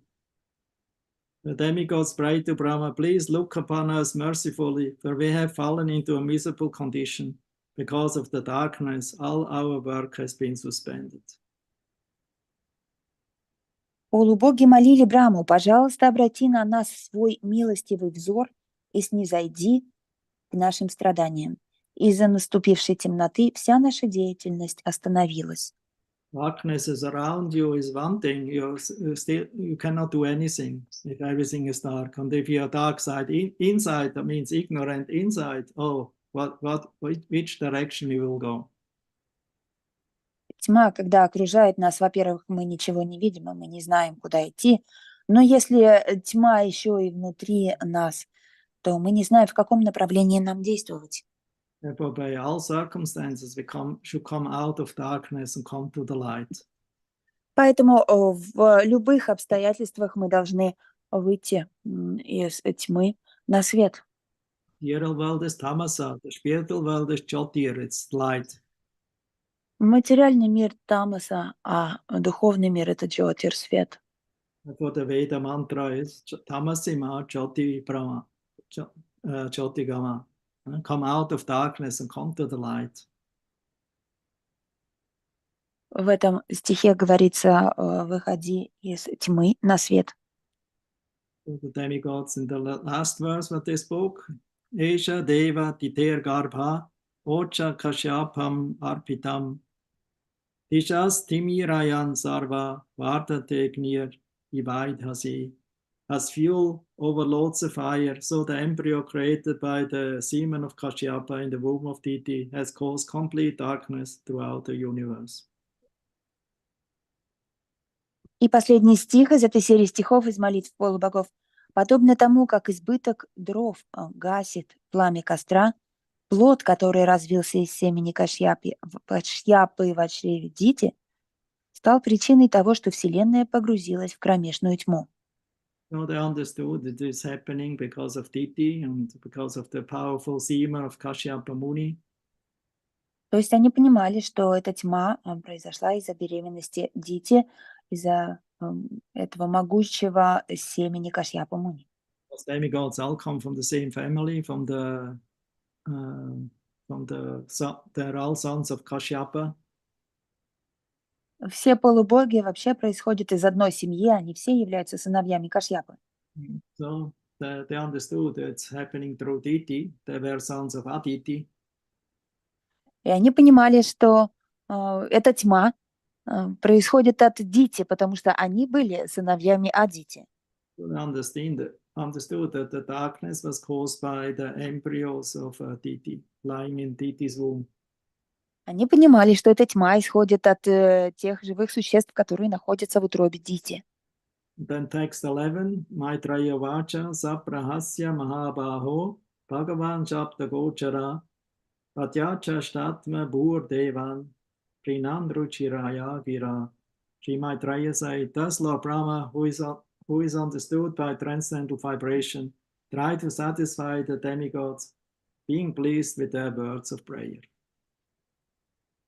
Текст 11. Шри Майтрея сказал: довольный молитвами полубогов, Господь Брахма, постичь которого можно с помощью трансцендентного звука, попытался успокоить их. So then from text 12 on, next time we will speak from third canto 15th chapter, text 12. И далее с 12 стиха мы начнем обсуждать, что же было дальше. То есть начнем 3.15.12. Brahma, who is the knower, because he's the origin of everyone, so he's the father of the four Kumaras. Брахма, которому было известно все, поскольку он является источником всего, и он также является отцом 4 кумаров. Therefore, he knew how the Kumaras they approached Vaikuntha because of curiosity to find out what is going on there in the kingdom of Lord Narayana. Он знал о том, как 4 кумаров из любопытства отправились на планету Господа Нараяна, на Вайкунтху, и он об этом будет рассказывать полубогам. So then he will narrate the stories, the experience of the four Kumaras on the gates to Vaikuntha. Он расскажет, что произошло с кумарами у ворот Вайкунтхи. And then he also will give a description in 10-12 verses of the Vaikuntha Loka, the life, how is it going on in the kingdom of God. И далее он будет описывать царство Бога Вайкунтху. Это будет примерно 10-12 стихов. And then he also describes how the gatekeepers of Vaikuntha, Jai and Vijay, stopped the four Kumaras, who never somebody stopped them. И также он расскажет о том, как стражники на Вайкунтхе Джая и Виджая То есть не давали кумарам зайти, хотя никто ранее не смел остановить их нигде. Self-realized persons, they were brahmanas, but because somebody was stopping their interest, so they become angry. Преградить их путь никто ранее не смел, и поскольку они были браманами, самореализованными браманами, и никто раньше так не делал, никто раньше им не мешал, And then they curse Jaya and Vijaya that they fall down to the material world. They thought, what you have to do in this material world, in the spiritual world, because you are partial here, you see enemy and friends, so, favored and unfavored one. So you don't, they decided you don't fit in the spiritual world here. You should go to the material world. So they played the role of God practically. Поэтому, будучи могучими браманами, они прокляли Джая и Виджая. Они сказали, что вы здесь судите, кто достоин, кто недостоин, вы пристрастны, вы делите на врагов и друзей. Поэтому вы сами недостойны находиться в духовном мире, поэтому вы должны родиться в материальном мире. То есть здесь они сами взяли на себя роль Бога, который принимает решения. Because it was also the plan of the Lord of Vaikuntha, he accepted the curse of the Kumaras on his servants. Но поскольку это был изначально план самого Господа, он согласился с этим проклятием 4 кумаров, которые на самом деле были его слугами. Be afraid, I will be with you. You will become my enemy for 3 lifetimes as asuras, and then come back to the Vaikuntha again. Точнее, он согласился с этим проклятием, но своим слугам Джай и Виджай он сказал: я не дам вас в обиду, я вместе с вами спущусь в материальный мир, и 3 рождения я буду с вами, и вы будете играть роль моих врагов. It's an incident, not all-time repeated incident that somebody falls from Vaikuntha. It's an incident for the sake of Leela. Поэтому вот такие инциденты, когда кто-то падает с Вайкунтхи, они случаются периодически. Это происходит не потому, что они оттуда падают, а потому что таков замысел Лилы. And because Jai and Vijay, they were eternal servants of the Lord, Vaikuntha men, so they didn't want to stay too long, so they chose 3 times as demons instead of 7 times as devatas. И поскольку Джай и Виджая, они были слугами Господа, они были, как бы это сказать, люди Вайкунтхи, они не хотели задерживаться в материальном мире долго, в течение 7 жизней. Они выбрали 3 жизни в образе демонов. From the first time of their incarnation in the material universe, they came as Hiranyakashipu and Hiranyaksha. В своей первой инкарнации они родились как Хираньякашипу и Хираньякша. And it is stated in the scriptures that Hiranyakashipu was also known as Hiranyaka because he was meditating and worshipping Lord Brahma, who is Hiranyagarbha. Также в Писании говорится, что Хираньякашипу еще называли Хираньяка, поскольку он поклонялся Господу Брахме, а Господа Брахму зовут Хиранья. So actually, he was a worshipper of Brahma, therefore he also became known as Hiranyaka or Hiranyaksha. Поскольку он поклонялся Брахме, его также называли Хираньяка или Хираньякша. And his brother was anyway Hiranyaksha. Ну и его брат тоже был Хираньякша в любом случае. So, and they were, how to say, killed then by incarnation, avatar of the Lord, as Lord Nrisimhadev and Varahadev.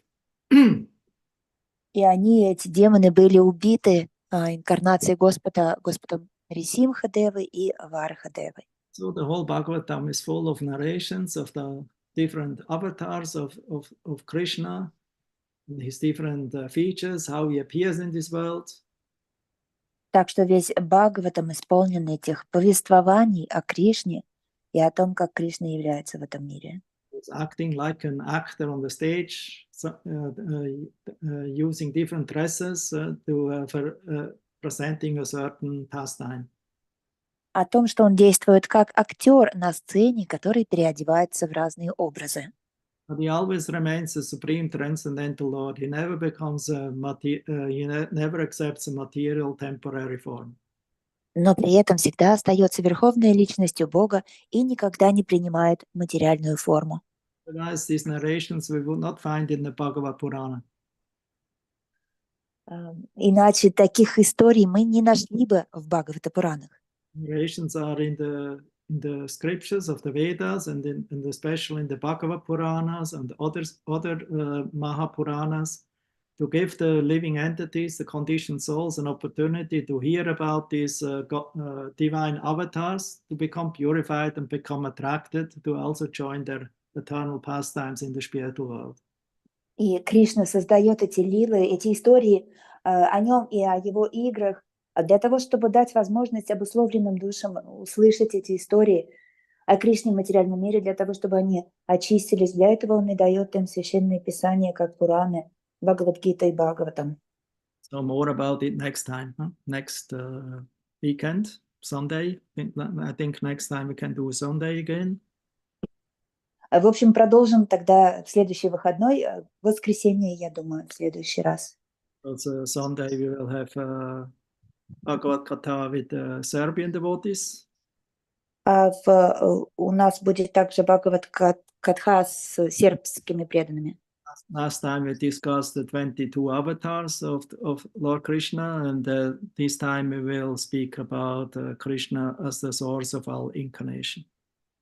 В прошлый раз мы обсуждали 22 аватары Господа Кришны, а в этот раз будем говорить Кришна – источник всех воплощений.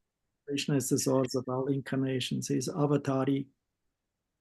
Кришна – источник всех воплощений, он аватари.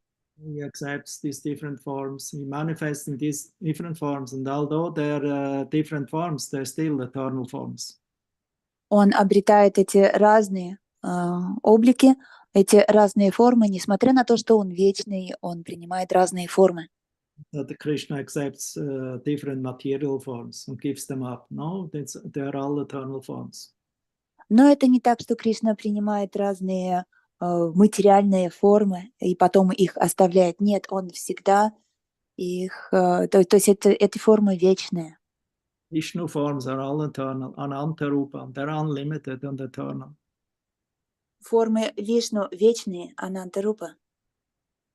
And they only appear in this material world, you know, like an actor on the stage to show. Just see.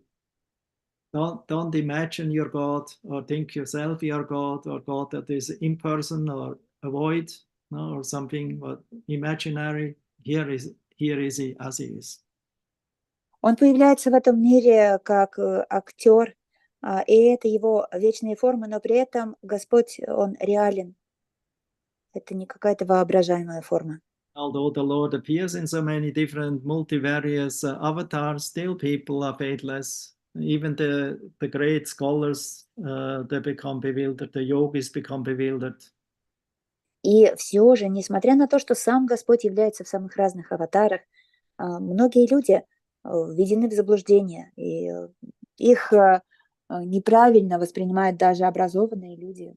Also ultimately, they think the Lord has not a form; he's impersonal. Потому что у них понимание, что у Господа вообще не может быть никакой формы, он имперсонален. Krishna directly tells them they're fools and rascals, they're mudhas. О таких людях Кришна говорит, они глупцы и негодяи, мудхи. Because although my form is indestructible, I still come to this material world and I remain in my eternal, form. I will not accept the material form. Кришна говорит, что такие люди, которые не верят в его форму, они глупцы и негодяи, потому что моя форма вечна и неразрушима. В своей вечной форме я появляюсь в материальном мире. Krishna's mystic. Потому что Кришна мистик. And to understand, therefore, to understand Krishna's mystical appearance and activities and disappearance, that's the purpose of studying the scriptures like Bhagavad Gita and Srimad Bhagavatam. И для того, чтобы понять эту скрытую мистическую природу явления Кришны и его ухода, для этого нам дана Бхагавад-гита для изучения. Yet materialists, I think, oh, there is no profit in this. Для материалиста, материалисты считают, что в этом нет никакой выгоды. But I will gain with that, you know. I don't get a benefit for that, you know. This is only, they only accept this as mythology. Они не видят для себя в этом никакой пользы, и поэтому принимают Бхагавад-гиту только как сказки. But Krishna says, I don't come for the faithless, I come for the faithful. Но здесь Кришна говорит, я прихожу не для неверующих, я прихожу для тех, кто верит в это. Who are sadhu, those who are pious, they will become very glad about the Vishnu or Krishna avatar, and they become convinced that he is existing and therefore surrendering unto him. Для садху, для благочестивых людей, которые верят в Вишну аватару, которые знают, что Господь существует, и которые предаются Ему. Therefore, Krishna comes. That's his main purpose, to deliver the sadhus, the taste, the faithful persons, and bring them back home, back to Godhead. Ради них приходит Кришна, ради этих садху и ради того, чтобы отправить их обратно к Богу. So from that goal, we should be convinced and be therefore very determined. И в этой цели его прихода мы должны быть уверены, и также мы должны быть очень решительны. Stopping here, thank you very much. Hare Krishna, Grantaraj Srimad Bhagavatam Ki Jai, His Divine Grace Ki Jai, all the saints Ki Jai. Здесь закончим. Поднимайте, пожалуйста, руки, если есть вопросы. Question? Вопросы, пожалуйста. А в этом году в Ясапуджа будет где? Where Yasapuja will take place this year? Revati is asking. Radhika Prasad. Это у Радхики Прасад, спросите. For that we have authority. You see, Revati, you're approaching me directly. You have opportunity to approach a representative in Russia. Для таких вопросов So you approach her. Для таких вопросов у нас есть свой авторитет, Радхика Прасад, так что, Ревати, ты не напрямую ко мне обращайся. А у нас на эту тему есть Радхика Прасад в России, причем. Харе Кришна, дорогой Гуру Махарадж, простите, я думала, здесь мне ответят. Ну, то есть преданный кто-то ответит. Поняла, я просто задала, пока других нет вопросов. Да, вот мы вдвоем, в общем, накосятели. Sorry, Guru Maharaj, she asked, she means that some devotees would answer her, and I asked you because no more questions were at that moment. Sorry. Not needed question. Ну, в общем, okay, I understand, sorry. Not in the class, because in the class you don't ask, you know, after this, especially after 2 hours now speaking about this, all these philosophical points, and that's not a question to ask. So I would expect something else.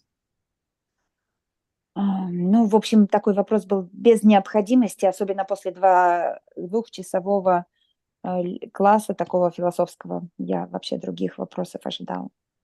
Okay, so I don't know. I cannot see. Two hands are here.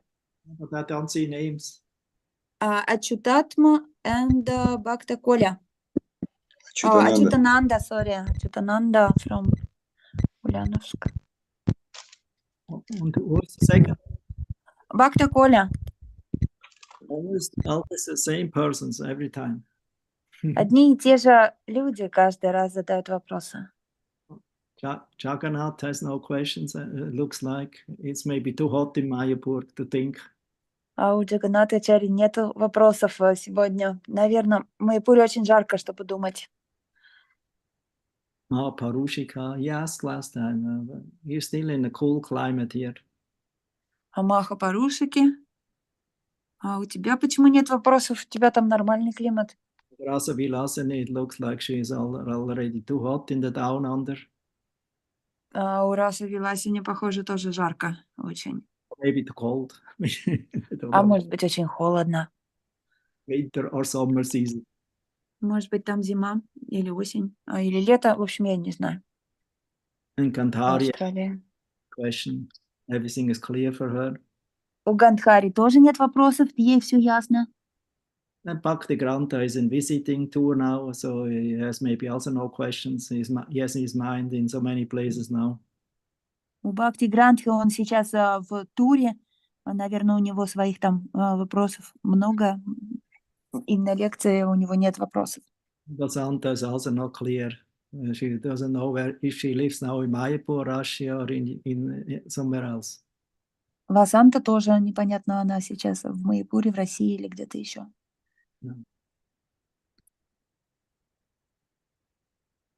And on the Adria, still it looks winter is there, so it's also not a good time to ask question. А на Адриатике там еще зима у нас, в общем, там ветра, поэтому, наверное, тоже не очень благоприятное время для вопросов. Okay, good. Achutanand, you're the most. Ачутнан, Let's see what kind of question you have this time. давайте послушаем, какой у вас вопрос в этот раз. Харе I Кришна. asked the silence. Спасибо большое вам за лекцию. Примите мои смиренные поклоны. Слава Шри. Я хотел задать вопрос относительно того, что писать письмо духовному учителю. Какое бы письмо, как должно быть правильно? Какое бы письмо вас обрадовало? Какое бы письмо, как мы должны правильно писать письма вам? Thank you very much for the class. Please accept my humble obeisances. All glories to Srila Prabhupada. My question is, when a disciple wants to write a letter to Guru Maharaj, which letter would be pleasing for you? What and how should we write a letter to you? Yeah, that's something what is relevant for your life, you know, spiritual life, not only material solutions. Because for material solutions, we have so many professionals in your place. В письме нужно писать то, что связано с вашей духовной жизнью, а не с материальной. Потому что в материальной жизни у нас всегда очень много вопросов. So, and if you read Prabhupada's books, then maybe some questions will arise, and then you can ask questions. Если у вас возникнут вопросы, если вы читаете книги Прабхупады, они у вас возникнут, тогда можно такие вопросы писать. All answers for problems are in Prabhupada's books. Sorry? All answers for our problems are in Prabhupada's books. А вообще все ответы на наши вопросы, они содержатся в книгах Шрилы Прабхупады. Therefore, we have to read them every day, like a daily medicine or daily food. Поэтому мы должны читать их каждый день, как ежедневное лекарство или ежедневная пища. And then naturally you will maybe get some questions by studying and carefully Prabhupada's books. И тогда, естественно, у вас могут возникать вопросы, как побочный эффект изучения книг Шрилы Прабхупады. These kind of questions are appreciated. Такие вопросы, да, мне нравятся. So don't waste the guru's time, you know, or Vaishnava's time, because they have other things also to do, not just wasting time by your silly problems and situations you have.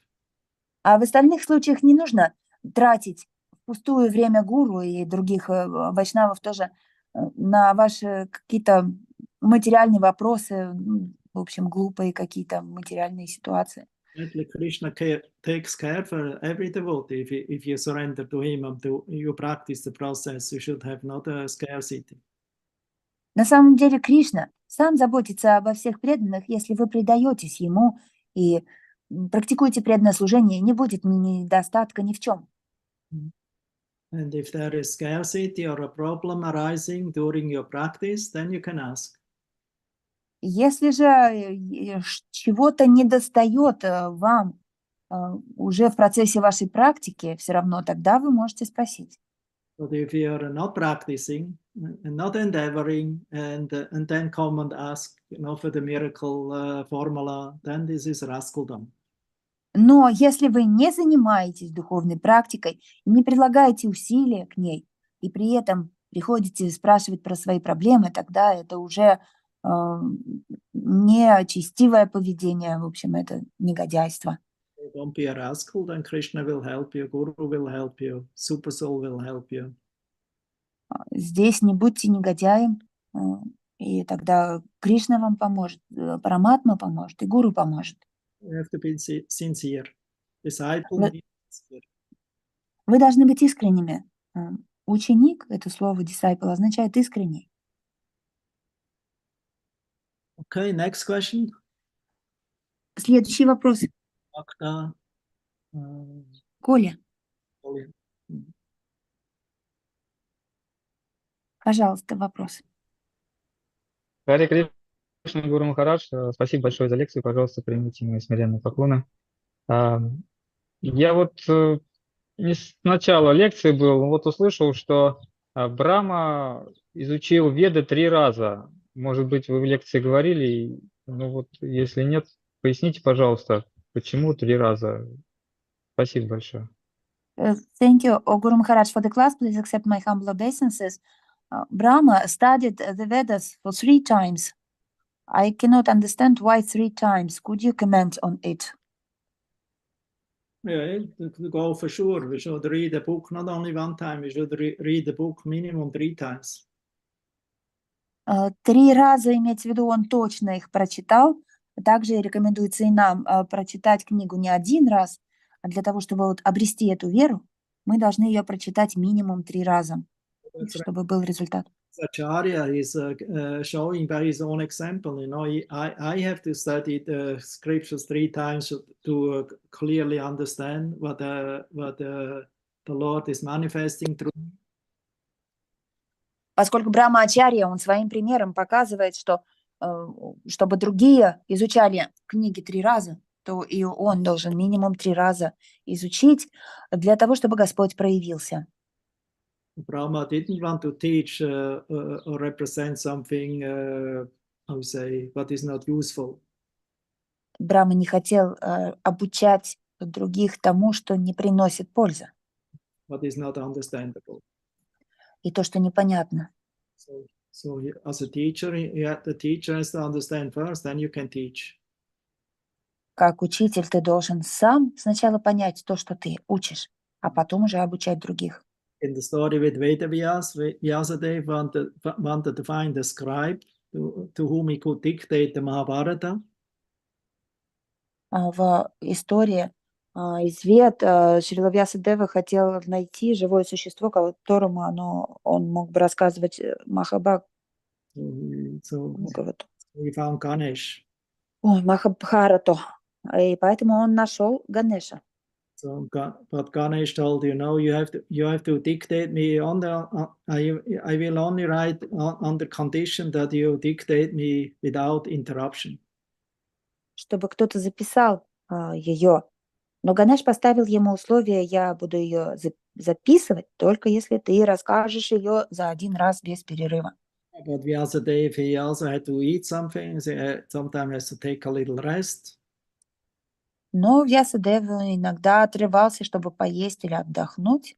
So he thought, how to do that now? So he told him, okay, I will do that, but my condition is on you. You only should write down that what you understand. И тогда Вьясадева поставил ему свое условие: хорошо, сделаем так, но мое условие тебе, что ты будешь записывать только то, что поймешь. As soon as you don't understand the thing, then you should stop and think about it. Если ты чего-то не понял, тогда ты должен прерваться и обдумать это. Without I speak again. И тогда я буду продолжать говорить дальше.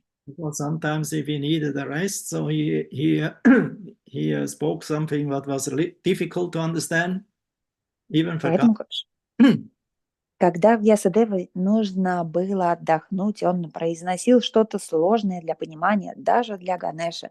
И так он мог отдохнуть. take a little rest and take some prasadam. Он мог отдохнуть и принять немного просады. Okay. Good, Bhaktas. Yes. Yes, thank you very much. Hare Krishna. Okay, Vasanta, Ranjini.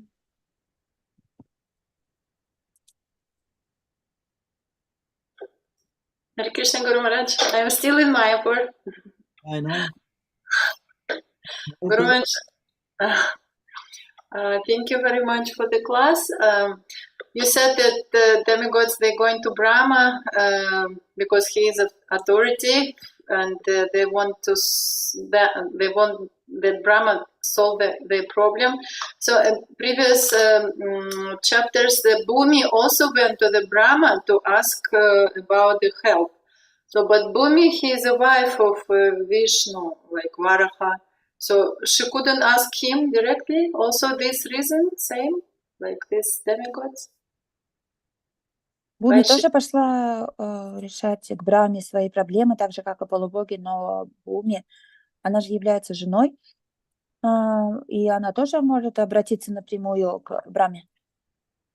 Even if she is the wife of Lord Vishnu, still she acts as Bhumi and how say in charge for the earth region, Bhumandala.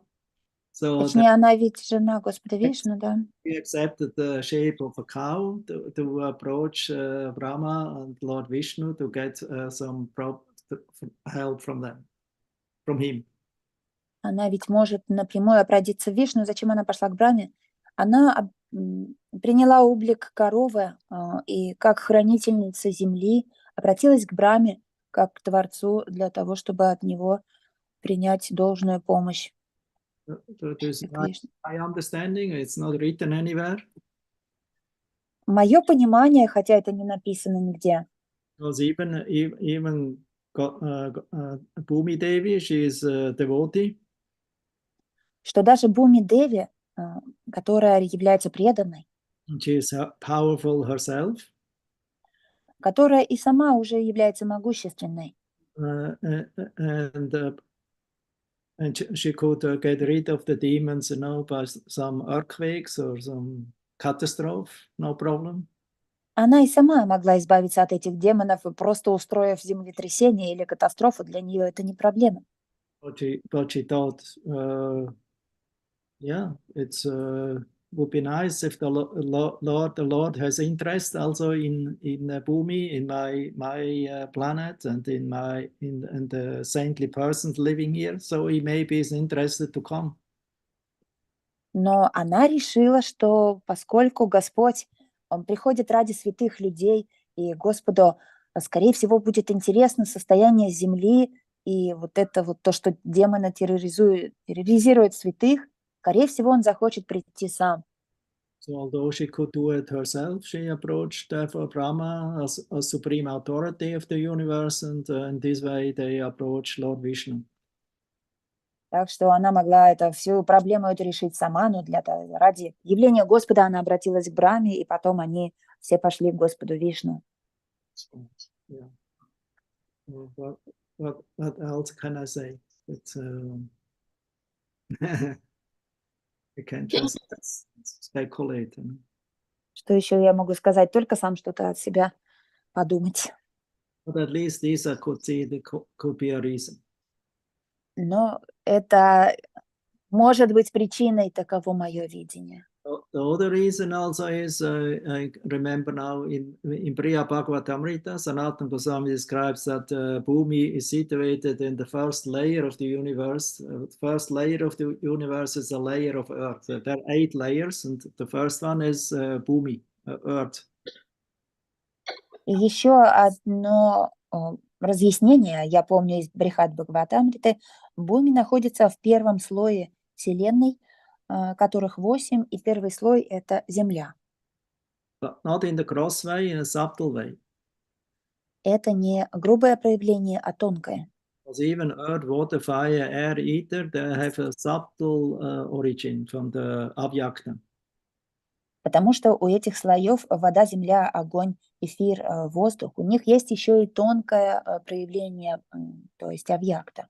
So that means layers are there: earth, water, fire, air, and ether. And in the first layer, the presiding deity is Bhumi Devi. Поэтому в этих слоях непроявленных земля, вода, огонь, эфир, воздух, у них есть божества. Земля — это божество вот этого первого слоя. And her Ishtadev that she worships is Varahadev. А Иштадева, которому она поклоняется, это Варахадева. So in one sense, she is already out of the universal problem. Поэтому, с одной стороны, ее вообще не касаются вселенские проблемы. And that means like the demigods and the eternal associates of the Lord, they have forms in the spiritual world, in the heavenly, and also in the earthly regions, maybe. И полубоги, они имеют также спутников, Земля имеет спутников, в общем, в разных слоях. Bhumi also has different, I would say,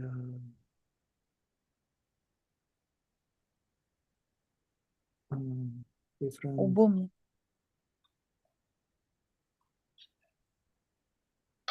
Different levels of existence. У Бхуми тоже есть несколько уровней, на которых она существует, Different dimensions. So и несколько измерений.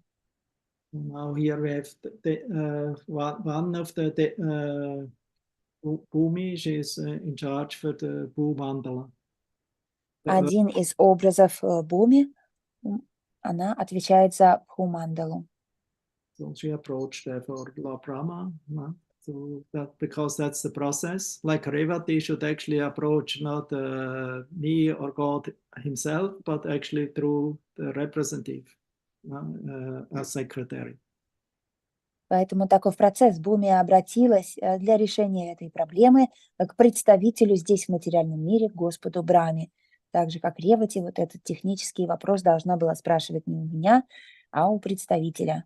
Many don't understand this, and therefore they jump over the process and want to go directly. Но многие этого не понимают, поэтому они перепрыгивают как бы через эту процедуру и напрямую обращаются к Богу или к его представителю. She knew my authority of the ultimate authority in the universe is Brahma. Therefore, she also approached Brahma. Поэтому Бхуми, она знала, что представителем высшего повелителя Вселенной является Брахма, поэтому она обратилась к Брахме. Okay, Vasanta. Yes, Guru Maharaj, very nice. Thank you. Хари Кришна, Гуру Махарадж, простите, пожалуйста, я вам не задавала этот вопрос. Я уже объяснила. Нет, еще раз объясни, пожалуйста. Dear Guru Maharaj, sorry, I didn't ask this question from you. I just wrote it in the chat. Sorry. Then you are forgiven. Прощаю. Ты прощена. Ты заволновалась, думаю. Because I become anxious, worried about it. Sorry. Okay, no problem. Все хорошо. А можно вопрос задать, Гуру Махарадж? Can I ask a question, Guru Maharaj? Yeah, of course. It's a question. Да. Ага. Вот, вы сегодня очень хорошо, спасибо вам большое за лекцию, было очень интересно. И вы сказали, что надо изучать Бхагавад-гиту. Вот я давно хотела у вас спросить, в 5 главе, 35 стихе, там как раз Кришна говорит, что лучше выполнять свои обязанности, пусть даже плохо, чем чужие обязанности и хорошо. Могли бы вот этот момент объяснить? Guru Maharaj, could you explain one thing again? 5:35, 5th chapter and 35th text of Bhagavad Gita, when Krishna says that it is better to perform one's own duty although worse than others' duty, although perfect. Could you comment on that again? It's not written in the purport. А в комментарии не написано. Написано, просто я хотела от вас услышать, как вы It понимаете. is written, and I want to hear from you what your Cannot comment. more than that what is there also. И я не могу сказать больше, чем уже в том комментарии написано. So my understanding is what Krishna says, what Prabhupada also writes, and everyone acts according to in the material world, everyone acts according to their varna. Но мое понимание, что Кришна пишет, что каждый в материальном мире действует согласно своей варне. And the varna is based on the modes of material nature, tamaguna, rajaguna, sattvaguna. Варна основана на гунах материальной природы, тамагуна, раджагуна и саттвагуна. Therefore, we should not think now if somebody is a brahmana and brahmana is the best, therefore I want to become a brahmana.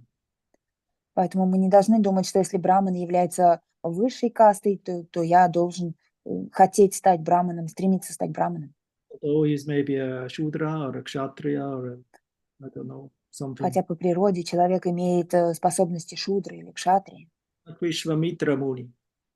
как Вишвамитра Муни. Good example. Vishwamitra, he was a kshatriya by nature and qualification, but he wanted to become a brahmana. Вишвамитра был кшатрием по природе, по качествам, но он хотел стать браманом. Because he considered his Vashishta, the son of Brahma, he's a Brahma Rishi. So he's a Brahmana. He is more powerful than me as a Kshatriya, as a king. Поскольку ему показалось, что Вашишта, сын Брамана, он Риши, и у него было больше могущества, чем у Вишвамитры. And therefore he decided, I also like to become a Brahmana. So he took up tapasya and study of Vedas to become Brahmana. Поэтому он тоже захотел стать браманом. Он стал совершать тапасью, изучать веды для того, чтобы стать браманом. But ultimately got in trouble with Menaka, as we know, because Indra became, he tested him, so he thought, oh, here is somebody, an upstart, he wants to become very powerful in the universe, to become a Brahmana, so I want to test him. So he sent him Menaka, a heavenly society girl. Но у него возникли проблемы с Менакой, потому что это было испытание от Индры, что он увидел, что кто-то здесь гордится, кто-то хочет стать браманом, умным, поэтому он стал его испытывать.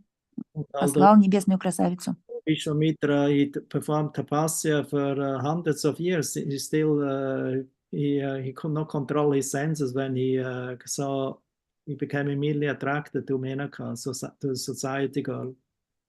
Вишвамитра совершал аскезы под водой сотни лет, но он не смог устоять перед Менакой, перед обычной девушкой из общества. So he lost all his progress, his tejas. Поэтому он утратил из-за этого весь свой прогресс, весь свой теджас. Because he was very ambitious. I want to become a Brahma Rishi or some Maharishi. Его тапасия заключалась в том, что у него были сильные амбиции стать Махариши, Брахма-риши.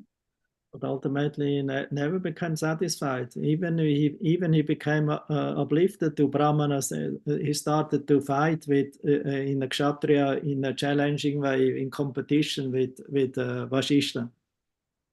Но он никогда не смог достичь удовлетворения в этой позиции, он даже стал сражаться с Васиштой.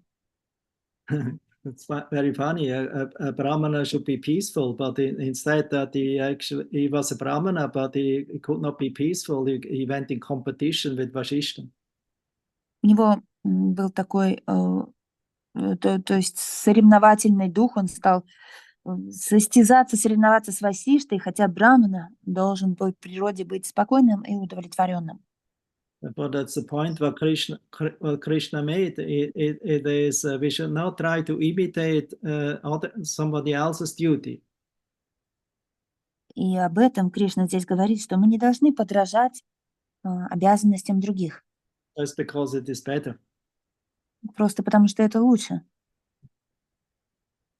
Therefore, he said, better you perform your own duty imperfect than another's duty perfect. Поэтому здесь он говорит, что лучше совершайте свои обязанности несовершенно, чем обязанности других совершенно. Like Vishwamitra, he became perfect Brahmana, but still he had many mystic powers, but he still had some selfish desires and ego, and ultimately he was not liberated. Вишвамитра, благодаря этим аскезам, он обрел огромную мистическую силу, и он стал безупречным браманом. Однако он совершил ошибку, хотя почти достиг освобождения. And it's also stated that a Brahmana, he can temporarily, in scarcity, accept another position or somebody else's duty as a kshatriya or as a vaishya or even do some work. But he will never take up the job of a Shudra. И также говорится, что временно, если заставляет необходимость, браман может принимать положение другой варны, кшатрии, например, или вайшьи, но он никогда не должен принимать положение шудры. And he should only accept others' occupation temporary and as soon as possible go back to his own occupation as a Brahmana. И даже если он принимает другие положения, это должно быть все равно временно. Когда ситуация исправляется, он должен вернуться к обязанностям брамана. Vaishnava is different because he's better than a Brahman. Но у вайшнава положение другое, потому что он выше брамана. As a Лучше. Brahman, he knows Brahman, he has a lot of knowledge. Потому что браман — это тот, кто постигает браман, у него много знаний. But maybe he's not a devotee of Vishnu, therefore he is not a Vaishnava. Но он может не быть преданным Вишну, поэтому браман — это не вайшнав, поэтому. Like the great poet Allen Ginsberg, from the hippie generation, he was the guru of the hippies in the 60s. So he met Prabhupada, so Prabhupada told him, I want to make brahmanas. И этот известный поэт Аллен Гинзбург, который был лидером хиппи 60-х, при встрече с Прабхупадой сказал: я хочу делать браманов. So he was greatly surprised. Oh, you want to make brahmanas? You want Americans? You want to make brahmanas? Когда Прабхупада сказал, то есть он ему ответил: да, ты хочешь делать браманов, из американцев сделать браманов? Yeah, he doesn't, because he was himself in India and he thought Brahmana means only by caste. Он очень удивился, что Прабхупада сказал, что хочет создавать браманов, потому что он сам был в Индии и думал, что браманы только по рождению бывают. Prabhupada explained to him, real Brahmana means he who understands the Supreme Lord and who is a devotee of the Lord and who is in the mode of goodness. И Прабхупада в ответ на его удивление ответил: истинные браманы — это те, кто понимают Господа, и те, кто созданы из гуны благости. Therefore, I want to uplift all my American disciples, and that time were only American disciples. I want to uplift them to Brahminical culture. That means based on goodness, purity. Поэтому, да, всех американских своих учеников я хочу возвысить до гуны благости. Тогда были только американцы. Американцев хочу возвысить до культуры вайшнава, гуны благости. Because purity is the basic of spiritual life. Потому что чистота — это основа духовной жизни. Without purity, we cannot understand God. We cannot approach God. Без чистоты мы не можем понять Бога и приблизиться к Богу. I want to make all my disciples first brahmanas. That means bring them to the mode of goodness, of purity. Purity is the force. Поэтому сначала своих учеников я хочу довести до уровня брамана, то есть чистоты. А чистота — это основа божественности, близка к божественности. Become purified in material way, that's very difficult. И пока они не станут чистыми в материальном смысле, то приблизиться к Богу будет очень сложно. Prabhupada told it's very easy if you chant Hare Krishna and if you worship Krishna, naturally you will become uplifted to the mode of goodness. Если же вы будете повторять Хари Кришна и служить божествам, то вы естественным образом обретете гуна благости. You ultimately are a Vaishnava. You can follow. It doesn't matter if you're Shudra, Kshatriya, Vaishya, outcast, Brahmana. Everyone can become a Vaishnava and serve Krishna according to his nature. Если ты становишься вайшнавом, то здесь уже неважно, из какой касты ты, браман, вайшья, кшатри или шудра, потому что все могут служить Богу. So therefore, Prabhupada told devotional service is absolute. Everything that the devotee is doing for the pleasure of Krishna, this is accepted. It's the same. Шрила Прабхупада говорил, преданное служение абсолютно, и неважно, какой род деятельности вы делаете для Кришны, все, что вы делаете для Господа, и если это его привлекает, то это одно и то же. Okay. Good then. Vanamali is still at home. Ванамали, ты дома? Oh no, that's not Vanamali. This is Govardhan. Это не Ванамали. Sorry.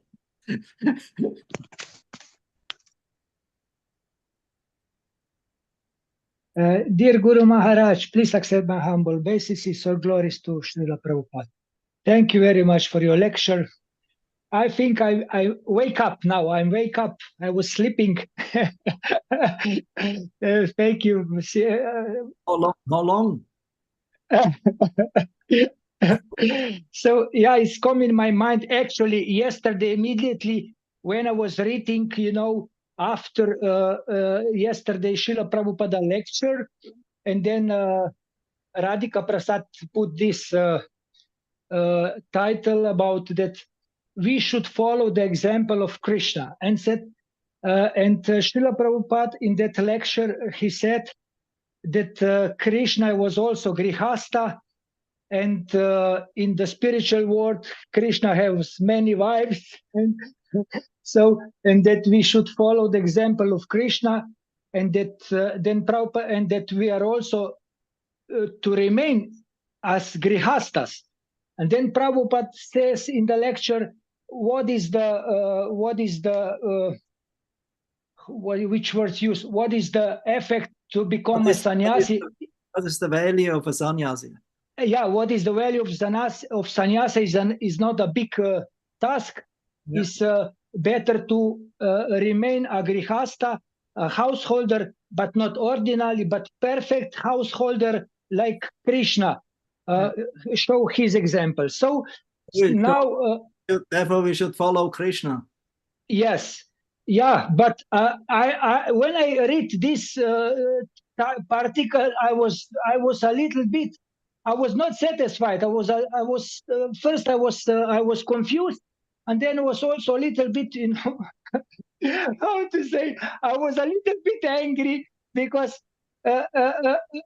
yeah, because I was thinking, what happened with my 4 years ago. I was actually like taking vanaprastha.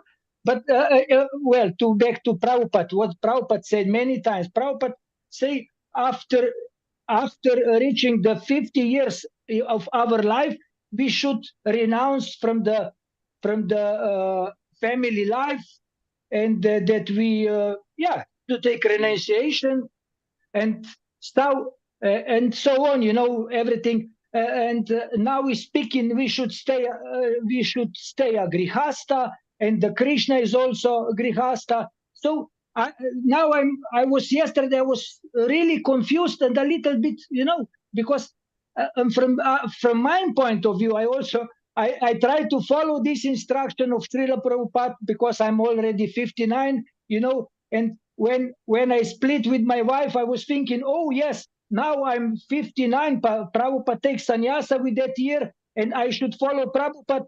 But now I'm facing a big problems because I'm not so in that level. So, but yeah, about this contradictionary. Can you explain, please? Sorry. Thank you very much. Should I Can I say translate? we celebrated yesterday our 24th year of marriage. Вопрос был такой, что Кришна, он греха скошил, Прабхупада сказал, мы должны следовать Кришне. В то же время Прабхупада говорит, что 50 лет мы должны вонопрасту принимать, и я даже разозлился, я недавно с женой как раз развелся, думал, что это нормально, но у меня сейчас проблемы. Как же понять это, что мы должны следовать Кришне? И Гуру Махарадж говорит, а вот мы недавно отметили годовщину нашей свадьбы, 24 года. Then I wrote to Radhika because I know she married in the same year. She also has 24 years. If she also has the day and this day. И я написал Радхике еще письмо, потому что они поженились тоже в этом году. Я спросил, вы тоже в эту дату у вас была свадьба? Then she said, no, it's a little later. Она сказала, нет, чуть позже, In the same year. но в тот же год, да. And then she said, oh, but it's very, very rare that when it's very rare somebody is married 24 years. И она добавила, но вообще это редко, когда кто-то вместе в браке 24 года. So I told her, yeah, in Kali Yuga it's very rare. И я ответил ей, да, в Кали-югу очень редко. But Govardhan, what I wanted to tell you, maybe you didn't understand Prabhupada's point. Но тебе, Гавардхан, я могу сказать, может быть, ты не понял, что здесь имел в виду Прабхупада. Because Prabhupada's point is, you know, that because although Krishna is a Grihastha, he's actually glorified as the greatest brahmachari. Здесь Шрила Прабхупада имеет в виду, что Кришна, несмотря на то, что грехастха, он также известен как величайший безупречный брамачари. That's described in the Gopal Tapani Upanishad. Что описано в Гопал-тапани Упанишад. Krishna is glorified by Vasishta, Vasishta. Durvasa. He glorified Krishna. He told to the gopis, Krishna is the greatest brahmachari. Где Кришна прославляет Дурваса, он говорит Гопи, что Кришна – это самый лучший брахмачари. Of course, the gopis could not understand what the sage means.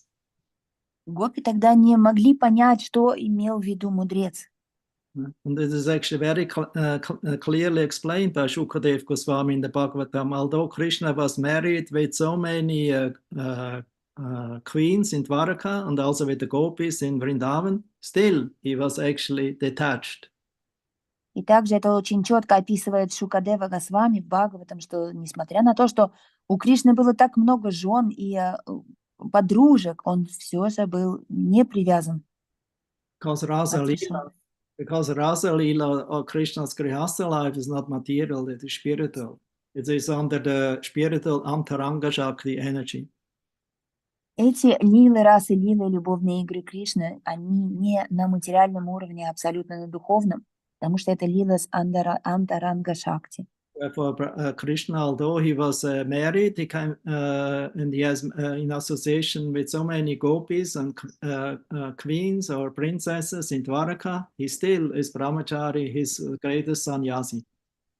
Кришна был женат, у него было много жен, принцесса из Двараки, но при этом он оставался брахмачари и саньяси. Yeah. And he showed this in several ways. You know, he left the rasa dance. He didn't show the interest. И он показывал это несколько раз, когда он, например, оставил танец раса, он был совершенно отрешен. Then when he saw that Radharani became a little proud or selfish, then he also left her.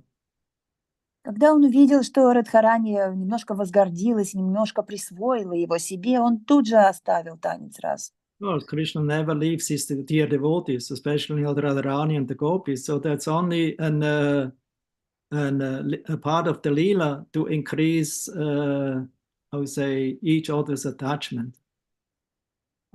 Конечно, Кришна никогда не оставит своих любимых преданных, и особенно Радхарани и Гопи, но это всего лишь была часть лилы для того, чтобы усилить вот эту тоску и привязанность друг к другу. and show to the world, how great are the gopis, because even in separation, they were supremely Krishna conscious. И также показать миру, насколько возвышены эти личности гопи, потому что даже в разлуке они проявляли Кришне огромную любовь. You're doing Govardhan if Krishna is not, if you are in Krishna is dancing with you, and then suddenly he will leave. Ты можешь себе такое представить, Говардхан, что Кришна начнет танцевать с тобой, а потом резко тебя бросит. Then you become angry like yesterday on Krishna. Oh, why you leave me? Ты, скорее всего, рассердишься на Кришну, почему это он меня бросил. But the Будешь злиться. gopis never became angry. It increased the Krishna consciousness. А гопи никогда не злятся на Кришну. Такие ситуации усиливают их сознание Кришны. But gopis are considered the greatest yogis. Поэтому гопи считаются самыми лучшими йоги. Always remember Krishna, never forget him at any time. Они всегда помнят о Кришне и никогда его не забывают. The yogis have to make so much endeavors to try to attain that what the gopis naturally achieved. Для йога нужно огромное количество усилий для того, чтобы достичь того, что у гопи уже есть. Therefore, Lord Chaitanya told we should follow in the footsteps of the gopis. Поэтому Господь Чайтанья говорит, что мы должны следовать стопам гопи. That's the supreme perfection of life. Это высшее совершенство жизни. The gopis were not sannyasis. They were not, they even didn't follow the Vedic process properly, the dharma. При этом гопи не были саньяси, и они даже не следовали правильно ведическому этикету, дхарме. They didn't went to Gurukula. They didn't learn the scriptures. Они не учились в Гурукуле и не изучали Писание, They didn't practice mystical yoga. и не занимались мистической йогой. Still, they were the greatest devotees. Но при этом они величайшие преданные, Krishna самые wanted великие. to show this to the world, see, here, these are the greatest devotees. Although I leave them, and also when he went out of Vrindavan, so for so many years, gopis never rejected Krishna, never forget Krishna, even for a moment.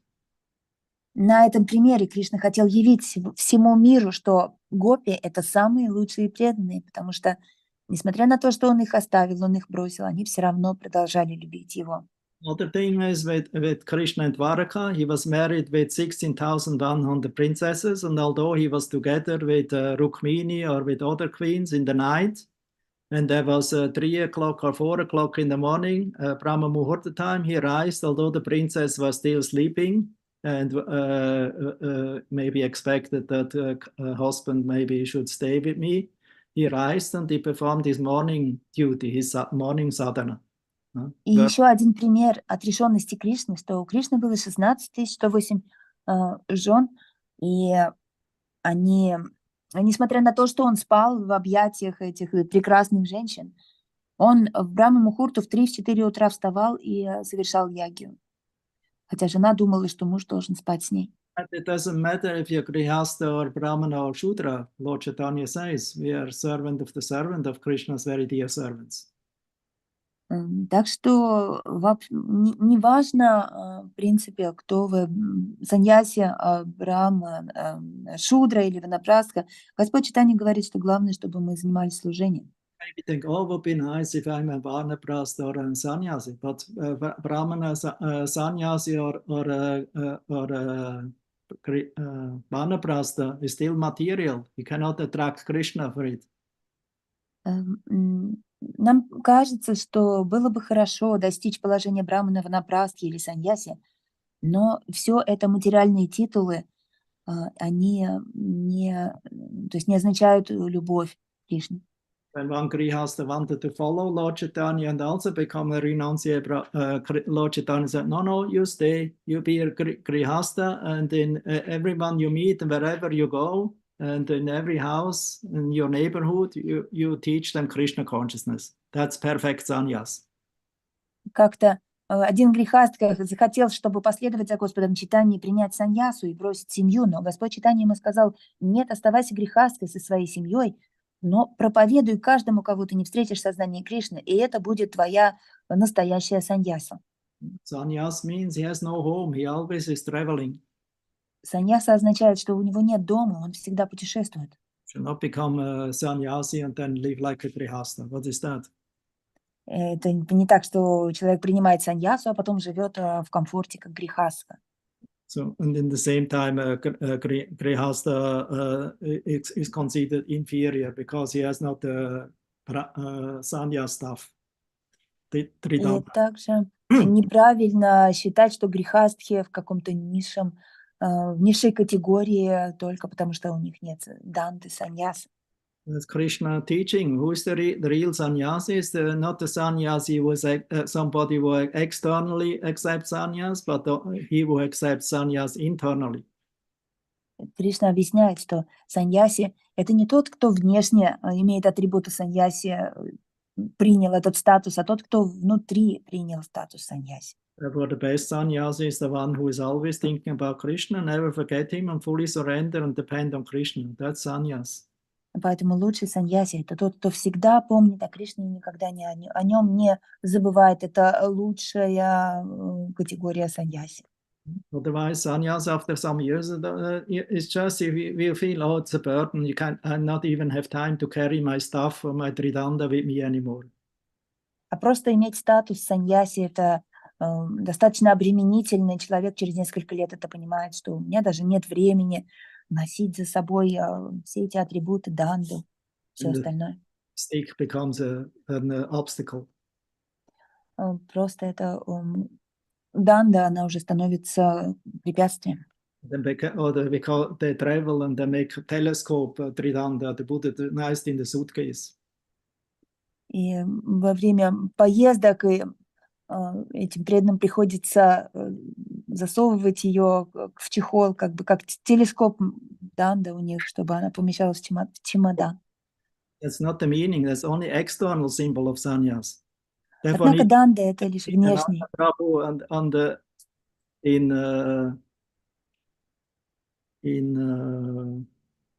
Short before Puri, the bridge with 18 arches, he broke the danda of Lord Chaitanya and threw it in the river, in the Bhargavi River.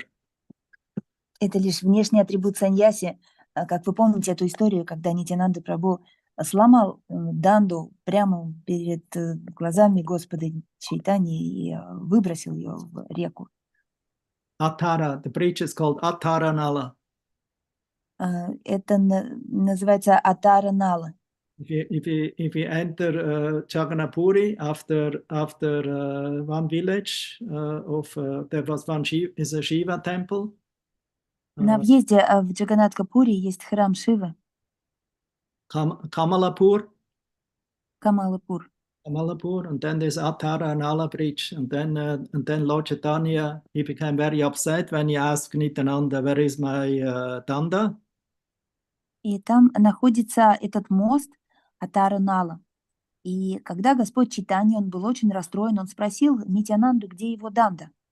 And then Nityananda told, oh, when you and me were dancing in ecstasy, it broke, and then I threw it in the river here. So Lord Chaitanya became very upset, and he told, from now on, I will either you go ahead and go to Jagannath first to the temple, or you let me go alone.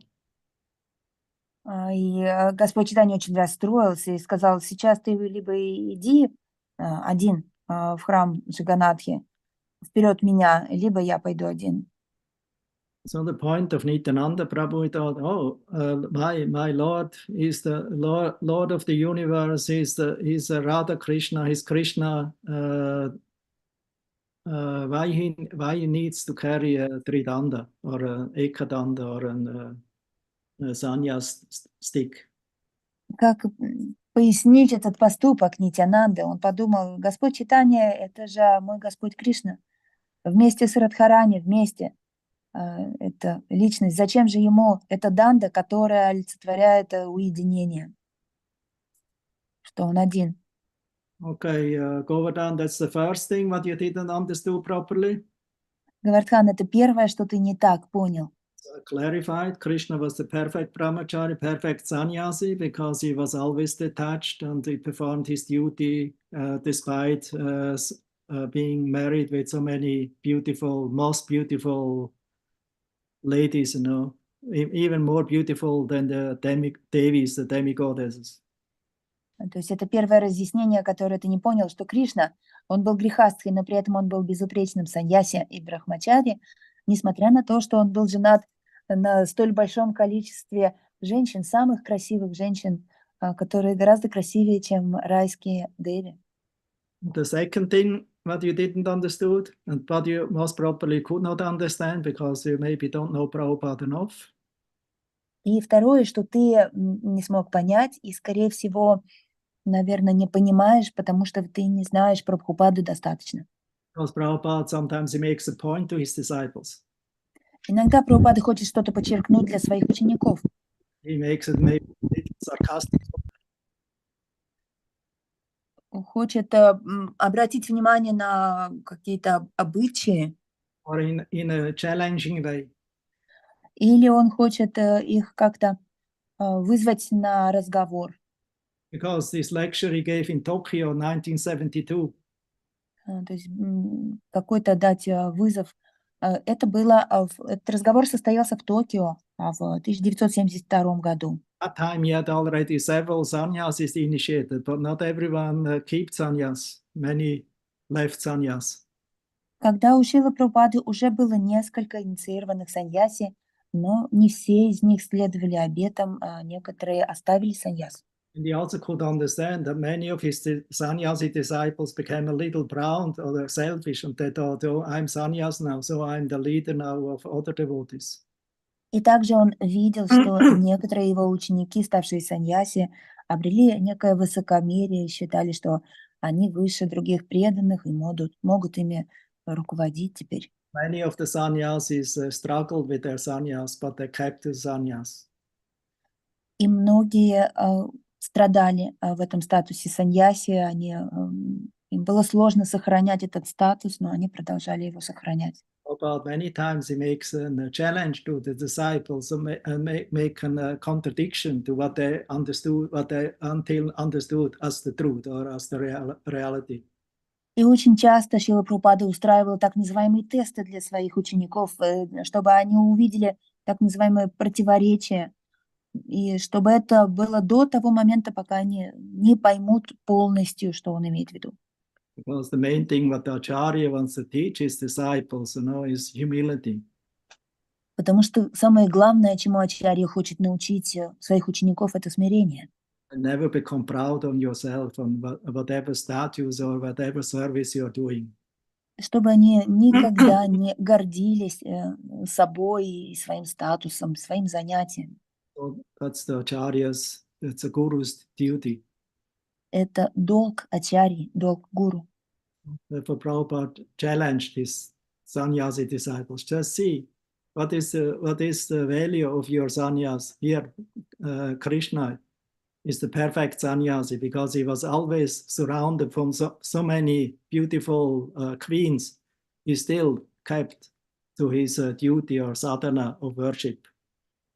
Поэтому Шрила Прабхупада так немножко решил зацепить своих саньяси, учеников, бросить им вызов, сказать: посмотрите, Кришна, ему не надо было принимать саньясу, он грехастха, и при этом он остается безупречным брахмачари. We understand now, Govardhan, not confused anymore, Теперь понимаете, Говардхан, not angry anymore. больше Yes, нету... thank you. Yes, Guru Maharaj, thank you very much.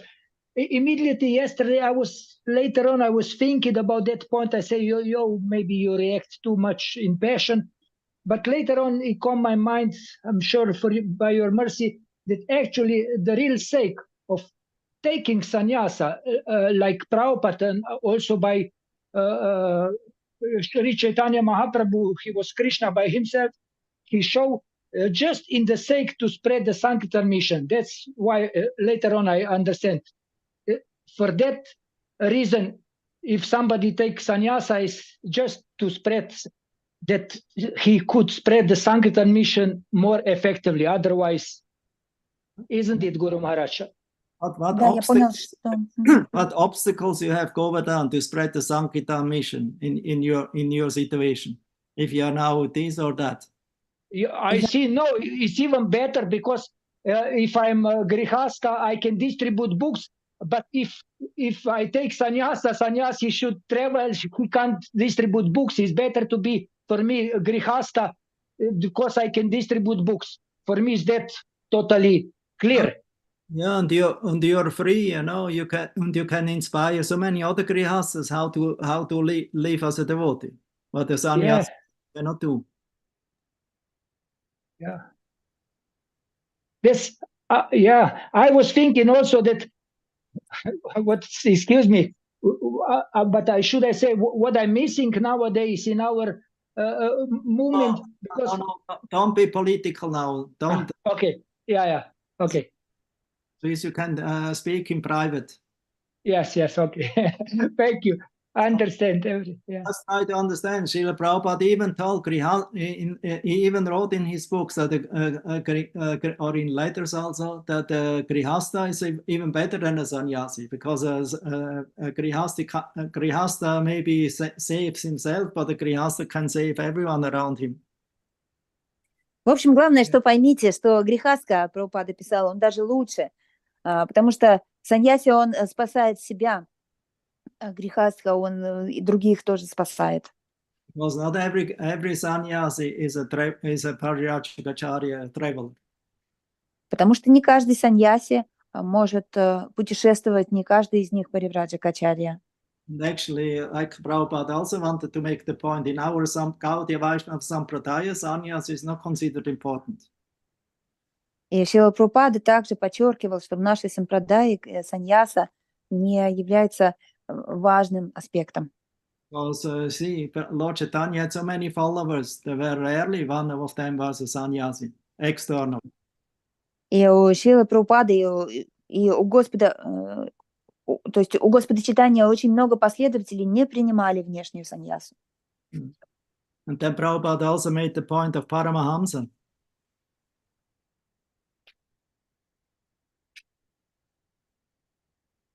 Hello. Yes. No, my translator fell out.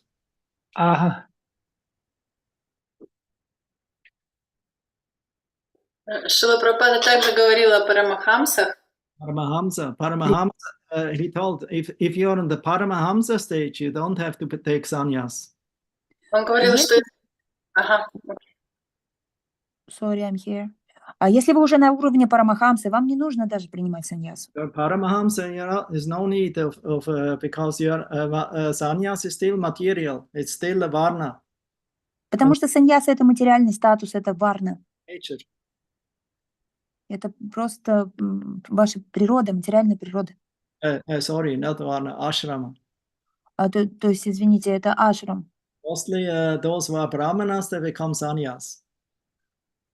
Как правило, браманы, то есть это с варной связано, они потом становятся саньяси. Not recommended for Vaishyas and Kshatriyas to become sannyas. Вайшьям, кшатриям не рекомендуется принимать саньясу. Otherwise, your sannyas will become Kshatriya-like or Vaishya-like. Иначе это такая будет саньяса вайшья подобная или кшатри подобная. So therefore, a sannyasi should be a brahmana. Саньясу должны принимать только браманы. Brahmana or brahmana sannyasi is not necessarily a paramahamsa.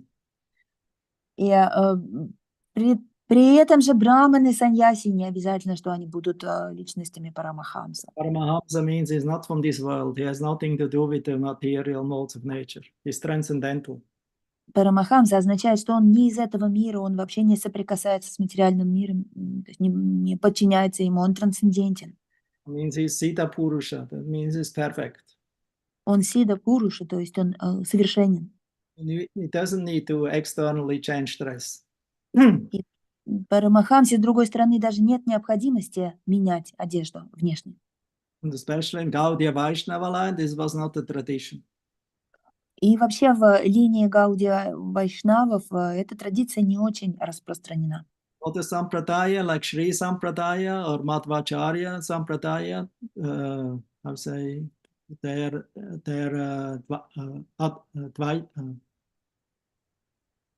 В других Vaitavada und сампрадаях, например, Мадхавачарьи сампрадая, был аспект, то есть есть аспект Двайтавады. they gave a lot of emphasis of sannyas. Там большое значение придается саньясе, этому статусу. Acharya in Udupi, Например, в Удупе he established 8 monasteries, установили 8 монастырей. and the main monastery was the Udupi Krishna. Главный из них это Удупи Кришна. And he made one sannyasi disciple Acharya of one monastery. И Ачарья в этой сампрадае он оставил по одному ученику саньяси в каждом монастыре. Makes changes, that means circulation. What means one year, one sannyasi was responsible for Udupi Krishna Seva. И также эти саньяси менялись каждый год. Каждый год другой саньяси начинал отвечать за севу Удупи Кришне. It was rotating. He had 8 sannyasis, and everyone had in this way a chance, to seva for Udupi Krishna. В общем, эти 8 саньяси менялись для того, чтобы каждый имел возможность севы в Удупи Кришне. Therefore, in this sampradaya and also in Shankaracharya sampradaya, they established many monasteries and many acharyas who are responsible for the mat. Так что в данной сампрадае и также в других сампрадаях у них такой принцип, они устанавливают монастыри, за которые отвечают саньяси. Because they should not be in touch with anyone in the varnas and ashramas.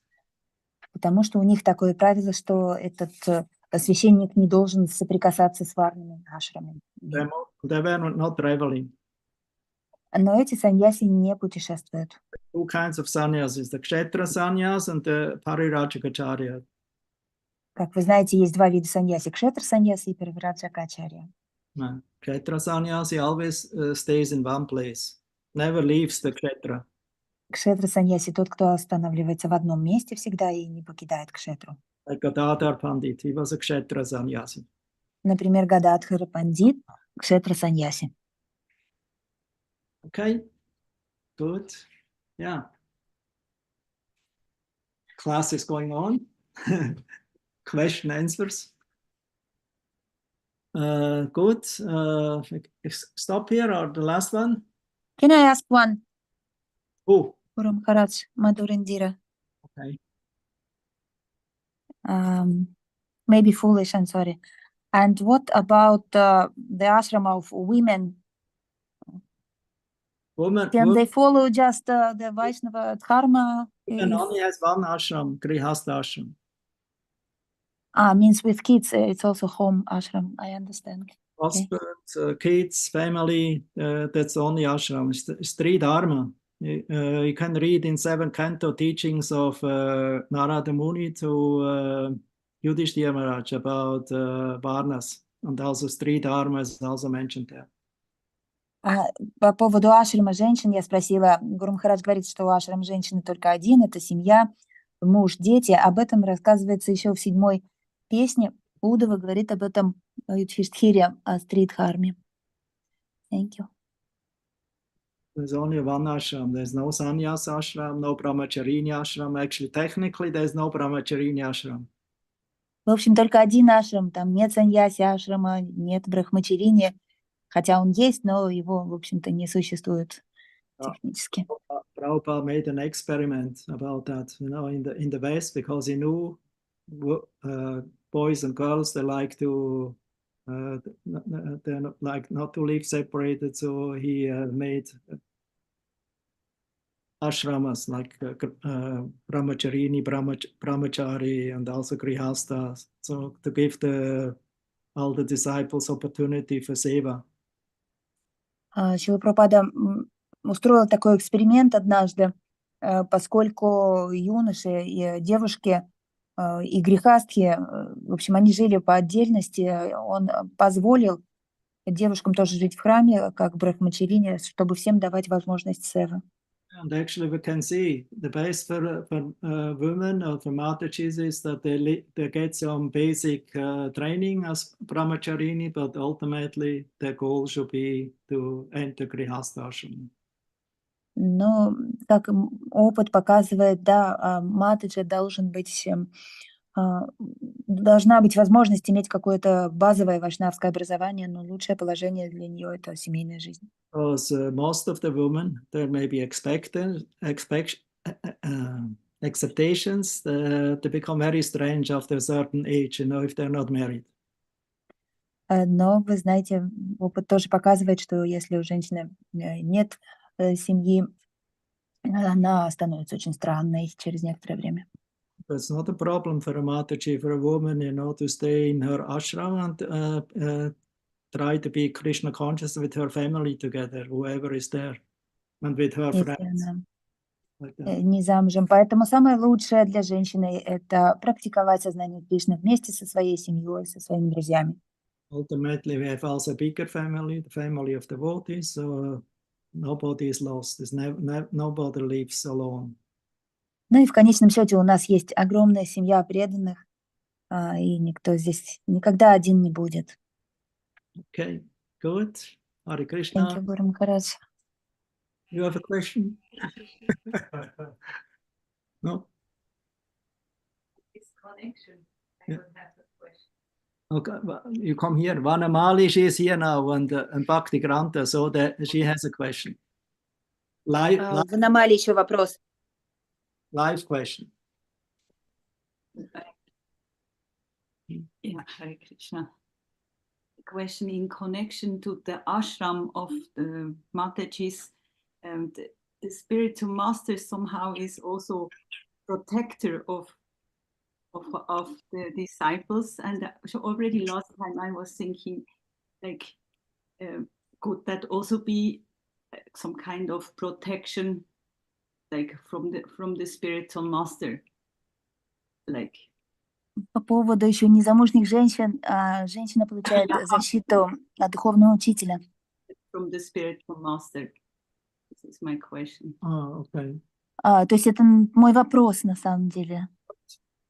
Если она не замужем, она, получается, от духовного учителя получает защиту, если нет мужа.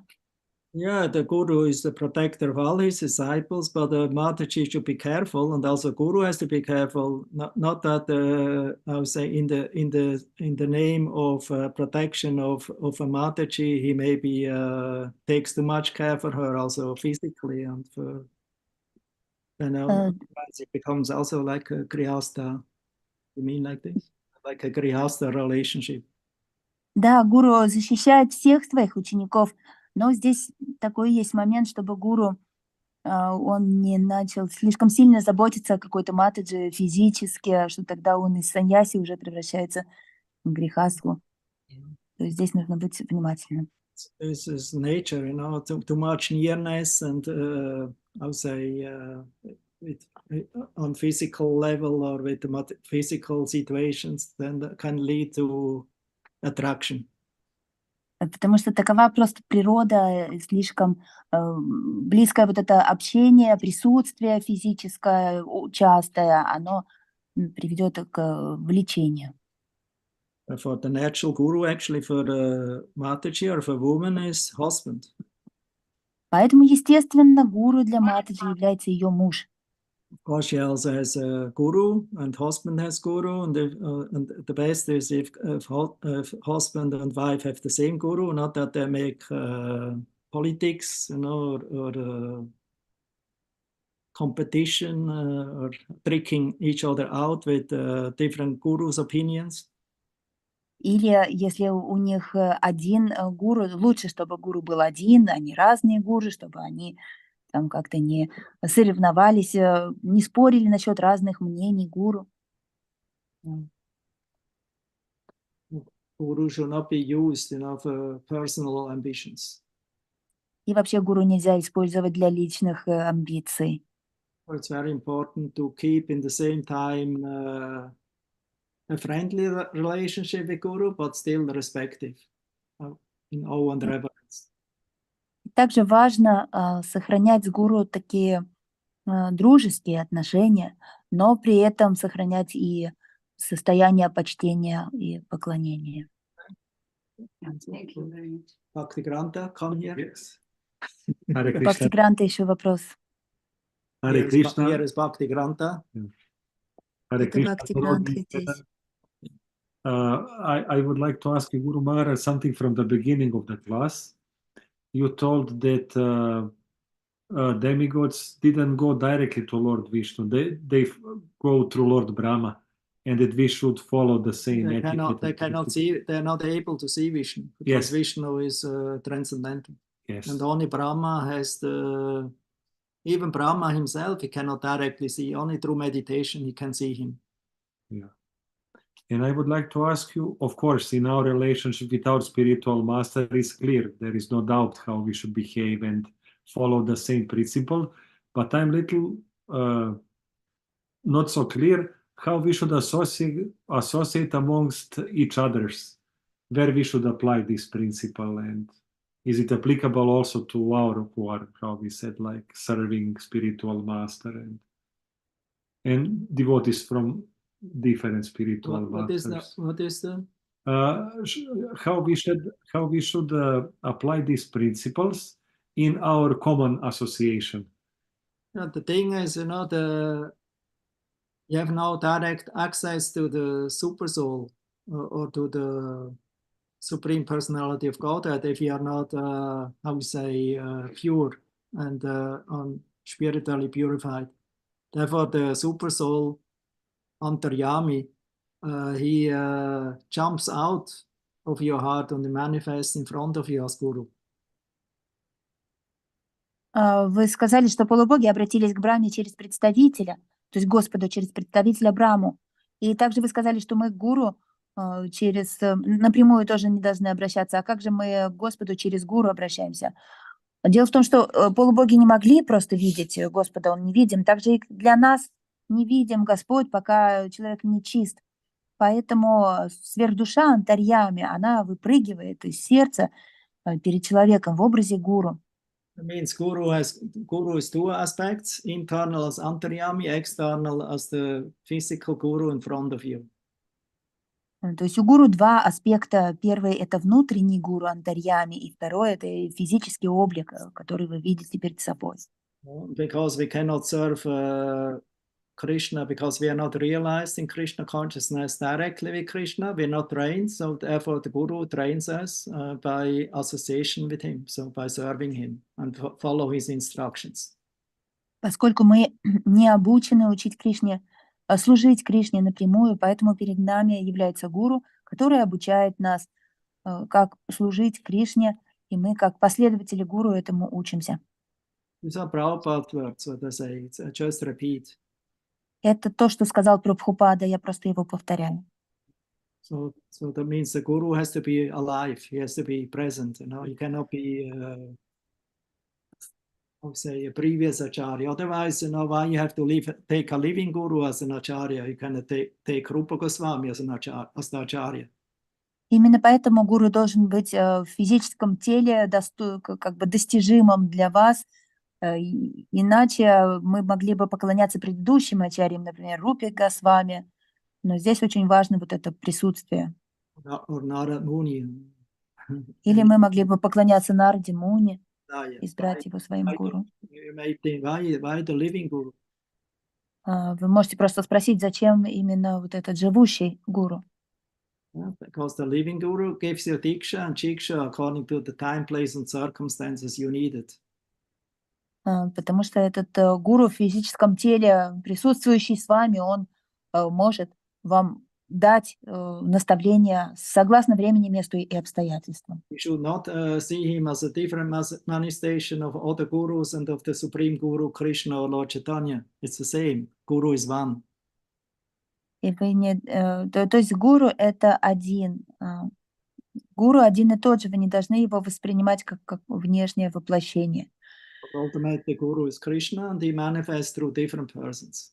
То есть разделять их на других гуру или разделять их на Господа Чайтаньи — это один гуру. And for Просто один гуру воплощается в разных людях. ultimately, there's no competition between gurus. Поэтому между гуру не может быть вот этого соревнования. There may be different opinions, Могут быть разные мнения. because we're all individual, but the principal teachings or siddhanta is the same. Потому что мы все личности, разные мнения могут быть, но главное направление, главное сиддханта всегда одна. Therefore, ultimately, it doesn't matter from whom you're initiated. Main thing is you're the proper candidate as a disciple to become initiated, then Krishna will send you the proper guru. А главное, чтобы мы получили инициацию, эту связь через духовного учителя. И здесь главное не то, что получить инициацию, а главное, чтобы иметь качества, соответствующие для инициации.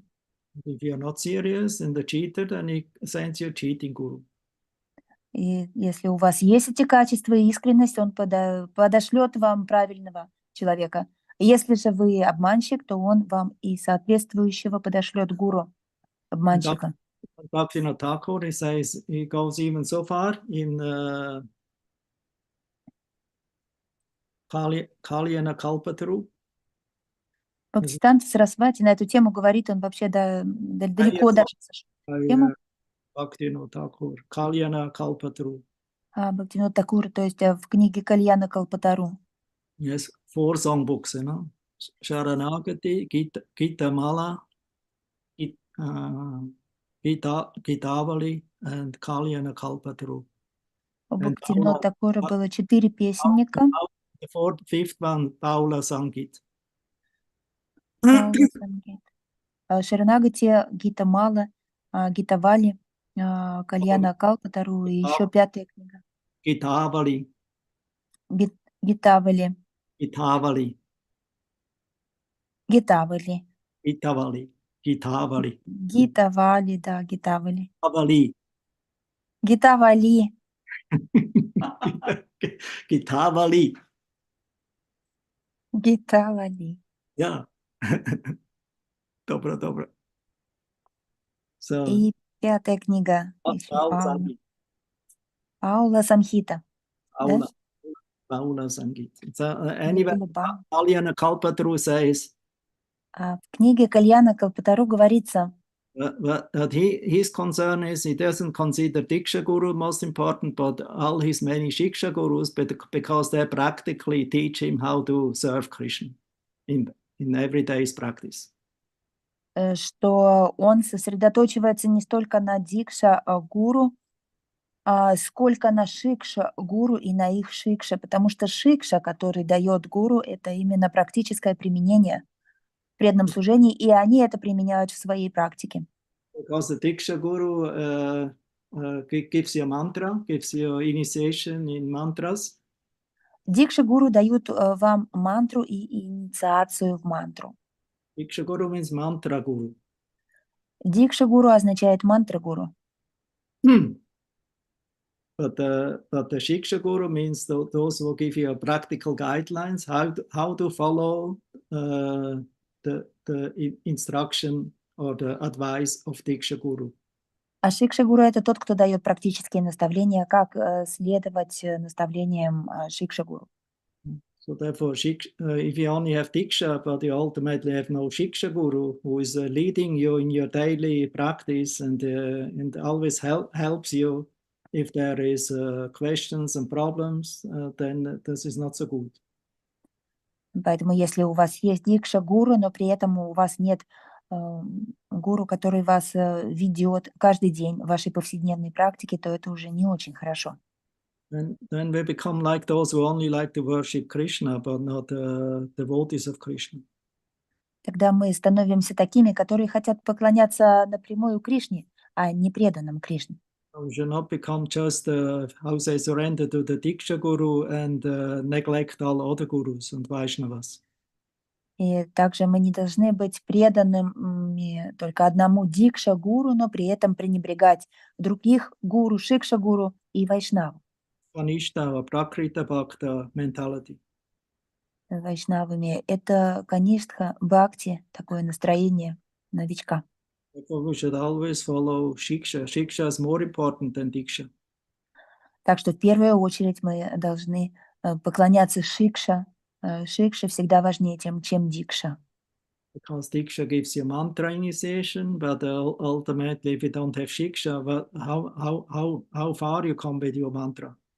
Дикша дает вам посвящение в мантру, но если же у вас нет сопровождения в виде Шикши, то как далеко вы зайдете с этой мантрой? Of course, many times the Diksha Guru is also acting as Shiksha Guru, and he has his representatives who also act, guiding you, counselors. И, конечно, чаще всего Дикша-гуру выступает потом и Шикша-гуру, и также у него много представителей, которые вас могут консультировать. And in Russia, you try this, and according to your situation, quite good, I have seen. И в России вы стараетесь эту систему организовать, и по вас я вижу, что достаточно эффективно работает.